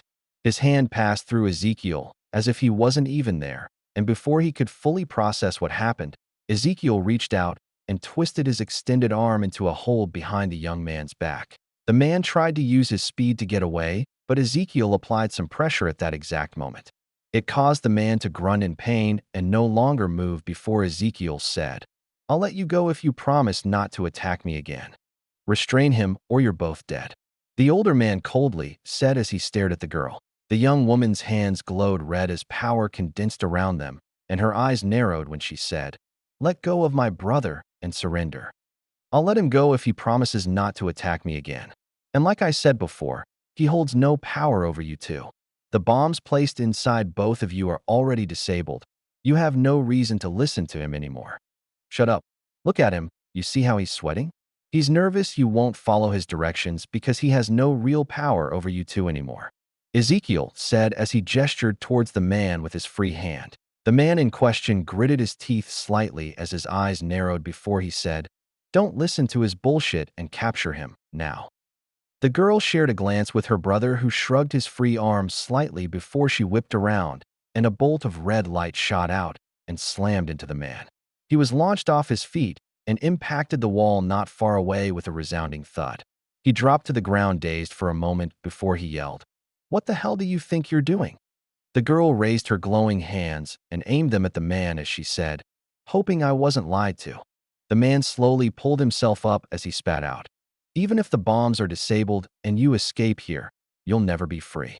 The organization behind me knows all about you too. You'll be hunted down no matter where you go." Ezekiel chuckled as he released the young man's arm who instantly appeared next to the girl and rubbed his wrist with a pained expression. Ezekiel focused on the older man as he said, "You tried to send out a distress call, but I'm the only one who heard it. No one from your organization is coming and none of them will ever know about these two being here or their powers." "Bullshit. They have copies of all my research data. They know all about these two and will stop at nothing to collect them and study them." The siblings shared a concerned look before Ezekiel said, "That's another lie. He never shared anything about you two. Otherwise you wouldn't be here right now." You most likely would have gone through indoctrination and brainwashing to become useful members of the group. Ezekiel stepped forward but kept a safe distance from the siblings as he approached the man who was cradling his ribs with one hand as he leaned heavily against the wall. He was only a few feet from the man before he glanced over his shoulder at the siblings and added in an ominous tone, "That is, of course, if they found you useful. Otherwise, they would have dissected you both and used your bodies for experiments." Ezekiel heard the sound of a gun being cocked and turned around to see a gun barrel of a pistol pointed at his head. He glanced at it for a moment before he looked at the man with a single raised eyebrow and asked, "You really think I'm afraid of a gun that isn't loaded?" The man's eyes narrowed and his fingers squeezed the trigger a tiny bit as he gritted out through his labored breathing, "I personally chambered a round before you stepped into my laboratory." Ezekiel stepped closer, letting the barrel press against his forehead as he asked in a teasing tone, "Are you sure about that?" "Positive." "Then pull the trigger." The man winced slightly as he took another breath before he asked in a condescending tone, "And kill my best chance at escape? Do you think I'm that stupid?" "Apparently, since you think that gun is loaded when it clearly isn't," Ezekiel said as he reached out to grab the weapon in a slow telegraphed arc. The man didn't hesitate and moved the gun slightly to miss Ezekiel's head before he pulled the trigger and a dull click was heard. The man's eyes widened as confusion filled his face before Ezekiel snatched the gun from his hand. Ezekiel quickly cocked the gun and pointed it at one of the man's knees before he pulled the trigger. A gunshot rang out, and a bullet tore through the man's knee before he collapsed to the ground screaming while clutching his knee. Ezekiel glanced at the gun in his hand before he said in a surprised, almost mocking tone, "Would you look at that? It was loaded." Ezekiel dropped the magazine from the gun and unhammered the bullet already loaded before he tossed the gun to the side and knelt down by the now whimpering man as he said, "That looks pretty bad, but don't worry, I'll call a medic over for you in a minute." "Fuck you." The man spat out through gritted teeth as he clutched at his belt that he was tightening around his leg. Ezekiel smiled as he stood up and said, "Don't worry, I won't let you bleed out, Mr. Strucker. I need you alive after all." A moment later, a distinctive hum filled the area along with a purple light before the man screamed again as the smell of burnt meat filled the air. The light and noise disappeared just as quickly as it came, but the man on the ground snarled, "You cut off my leg to prevent you from bleeding out. If anything, you should be happy. I just saved your life," Ezekiel said in a cheerful tone before he focused on the man and added, "Sleep for now. You'll feel better once you wake up." The man slumped to the ground, almost lifeless except for the slow rise of his chest before Ezekiel turned towards the siblings and asked, "Now how about we get those bombs out of you both, and then go have some pizza?" Both of them instinctively took a step back as they stared at the man in front of them with a hint of terror in their eyes. Ezekiel noticed the shift and put on a friendly smile as he spread his arms apart in a non-threatening gesture and said, Now, no need to be afraid. I'm an acquaintance of your father. The two of you could almost consider me your uncle." The two siblings frowned slightly before the girl said, "Our parents are dead. Your foster parents and mother are, but your biological father is alive and well. He doesn't know you exist, though. Otherwise, he would have come himself to rescue you, too." The siblings shared another glance before the young man cautiously asked, "You really came here to rescue us?" "One of several reasons I'm here, but it was definitely on my list of things to do today," Ezekiel said with a friendly smile before he added, "So bomb removal and then pizza?" "What's pizza?" Ezekiel's eyes widened as he asked, "You've never had pizza?" As the two siblings shook their heads, Ezekiel instantly pulled out his phone and sent out a text message before he said, "Don't worry, I can definitely fix this. We have an hour to get those bombs taken care of, and then I'll treat you both to one of the best foods in the world." Before the two of them could respond, Ezekiel opened a portal next to himself and dragged the unconscious man through it. Once he was on the other side, he glanced over his shoulder at the siblings and said, "Come along now. We have very important things to do." 00266. The pot and the kettle? Ezekiel's pizza party with the twins lasted for about a couple hours as he let them try a bunch of pizza and talk to them. He didn't invite a bunch of people because he didn't want to freak them out or scare them. But he did invite 3 people they needed to know. The first was their real dad, Magneto. To say it was awkward would be an understatement, but they at least acknowledged each other and talked. The other 2 were Agatha and Tao. since there was no way Ezekiel was letting Wanda go untrained. Besides introducing them, Ezekiel gave the two kids a place to live and took them both shopping for essentials before he dropped them off at their new home on Genosha. After giving them his contact information and a credit card they could use for food, he returned to Sokovia. Besides the Hydra base, there was actually a decent amount of Hydra agents hidden in the government and military. They were all rounded up and caught within hours while Inoichi and his team scanned their minds. That led to more Hydra agents being found, and the cycle continued for almost a day until everyone Hydra-related was captured. Afterwards, they sorted through who were considered salvageable and those they found irredeemable. They collected all the information they could from the prisoners before they executed over 1,000 people. The other 200 or so were sent to a prison camp where they would work to help pay for their crimes, while also being re-educated and unindoctrinated from Hydra's teaching.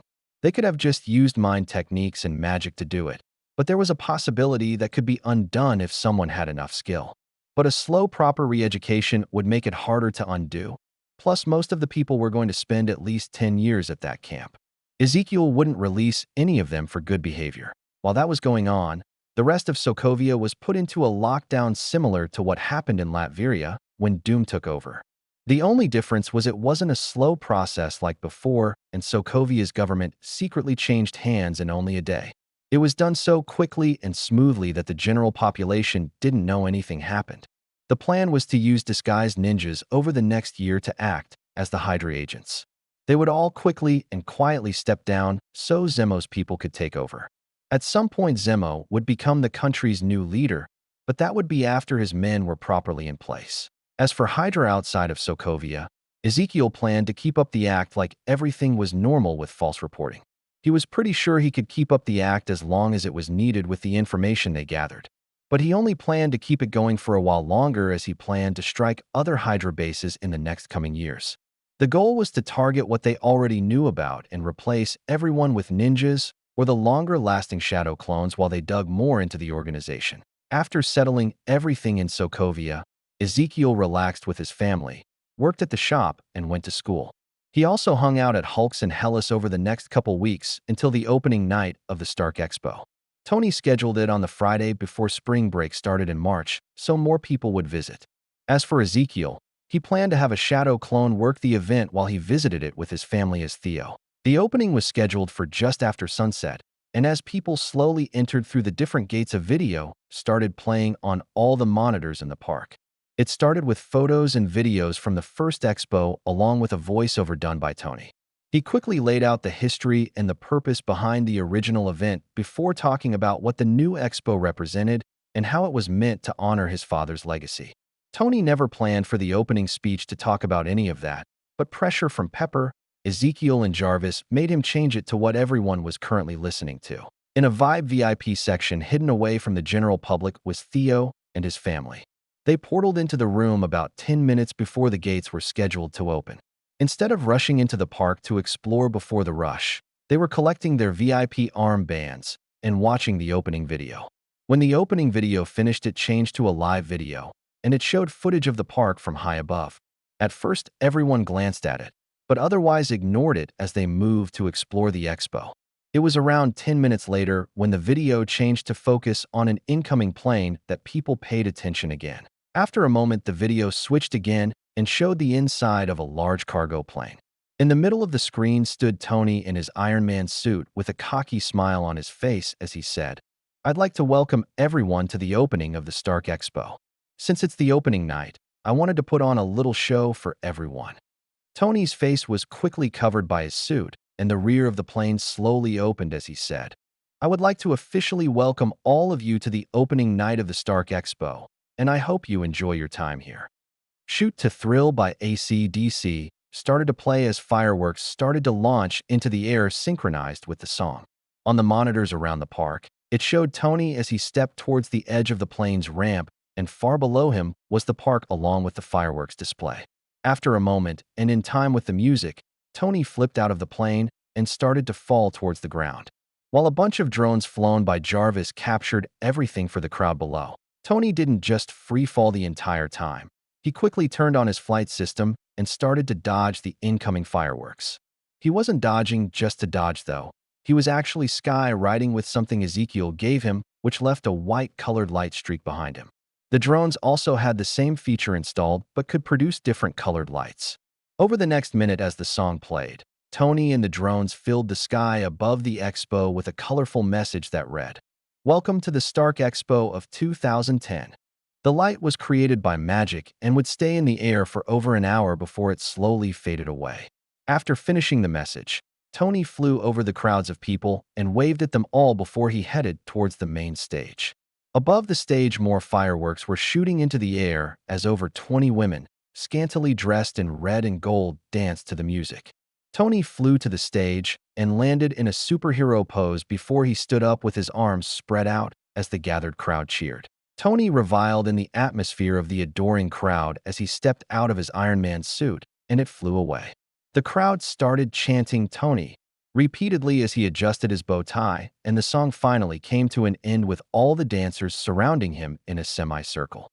The cheering reached a fever pitch as the dancers walked off the stage, and Tony cockily smiled before he said, "It's great to be back." Tony fed off the crowd's energy as he talked for over 5 minutes about the Expo and what it represented. When he finished, he thanked everyone for coming before he added, "And now what I'm sure you've all been waiting for." Tony stepped off to the side of the stage and pointed towards the curtain as he said, "The opening act for the Expo, Dazzler." The curtain raised and the stage lights dimmed before only one remained, and a beautiful girl with long platinum blonde hair with pink and purple tips stepped into the lone light. She wore a form-fitting silver-colored jumpsuit that showed off her curves, but almost no skin. Her face was painted with blue-colored makeup over her eyes, and her smile was infectious. She waved at the crowd for a moment before she glanced over her shoulder and asked, "Ready, girls?" The only response was a guitar riff that opened up into a song. Dazzler started to sing and use her powers as the audience broke into more cheers. Off to the side, Tony watched for a few moments before Ezekiel said over the music, "Ready to get your ass kicked?" "You're the one who is going to get their ass kicked," Tony said in a confident tone. Ezekiel chuckled and shook his head slightly as he headed over towards the dueling arena with Tony. They bantered back and forth and ended up being stopped a bunch of times by people wanting pictures and autographs. Most of them were for Tony, but a handful wanted them with Ezekiel. Tony pointed out how many more people liked him compared to Ezekiel, but Ezekiel ignored the taunts. After almost an hour, they reached the Lightsaber arena and found it packed with over an hour wait time. With VIP passes, they easily made it into the arena and were both given the next open arenas. Since most matches only lasted a minute or less, it took no time for Ezekiel and Tony to enter one of the beginner platforms. As Tony stepped inside, he pulled out a pair of sunglasses and put them on as he whispered, "Is everything ready?" "Yes, Mr. Stark," Jarvis replied as a program booted up and beamed directly into his eyes. A teenager stood in the middle of the arena. Tony entered and his eyes widened as he said, "No way." Tony smirked slightly as he said, "Yes way." As the kid asked to take a picture together, the arena system commanded, "Participants, please take your positions." After snapping a quick selfie, the kid ran over to his spot and said confidently, "Just because you're Iron Man doesn't mean I'll go easy on you. I've already won 4 games in a row." As the timer ticked down to the start of the duel, both of them ignited their lightsabers as Tony said, "Good. I would hate to win because a fan went easy on me." A moment later, the alarm sounded and the lights dimmed slightly as the match started. The kid was fast and rushed forward with his weapon raised in a defensive stance. Tony watched him approach, and what he saw projected into his eyes was the predicted attack pattern with a percentage next to it. The percentage only climbed higher the closer the kid approached until it passed 75%, and then it gave Tony instructions on how to counter. Tony shifted slightly to the side, and as the incoming attack barely missed him, his sword struck out and a line appeared on the kid's chest before the buzzer sounded. The kid glanced down with widened eyes before he shouted, "That was awesome, as expected of Iron Man." Tony smiled as Jarvis commented in his earpiece, "You could have won that without using the program, sir."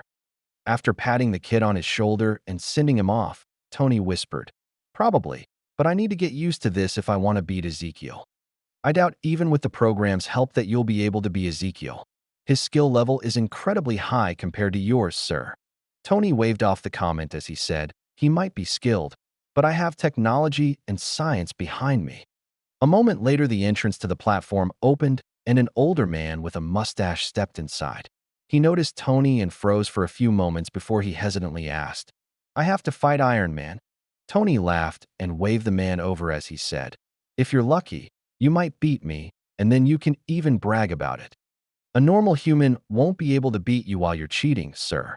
"Shut it," Tony whispered as the man moved closer to properly greet him. It didn't take long for the next match to start, and Tony easily won it, along with the next few to advance to the next stage.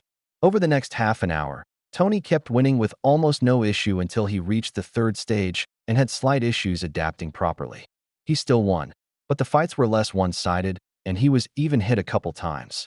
But each time they were considered minor wounds by the scoring system, so trading an arm for a death blow allowed him to win. When Tony stepped onto the platform for the fourth stage, he paused as he asked, "What are you doing here?"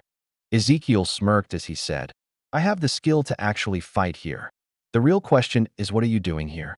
The last time you came here, you could barely fight properly. You should have been eliminated on the second stage with how skilled some of the people were. I'll have you know, I've been practicing," Tony said confidently as he walked towards the middle of the arena platform. Ezekiel studied Tony for a few moments before he focused on the sunglasses and asked, "Sir, and I bet it has nothing to do with those glasses, right?" Tony confidently adjusted the glasses as he said, "Nope, these are just for style points." "In that case, I should probably add some style points of my own," Ezekiel said as his eyes started to turn red and rotate as a three-tomo Sharingan appeared in both of his eyes. "Hey, no cheating. How is using my natural eyes cheating?" Tony frowned as he said, "Because you told me what they can do, those eyes are basically cheating. Should I call you Pot, or do you want to be the kettle?" Ezekiel asked with a smirk as he glanced at Tony's glasses with a knowing glint in his eyes.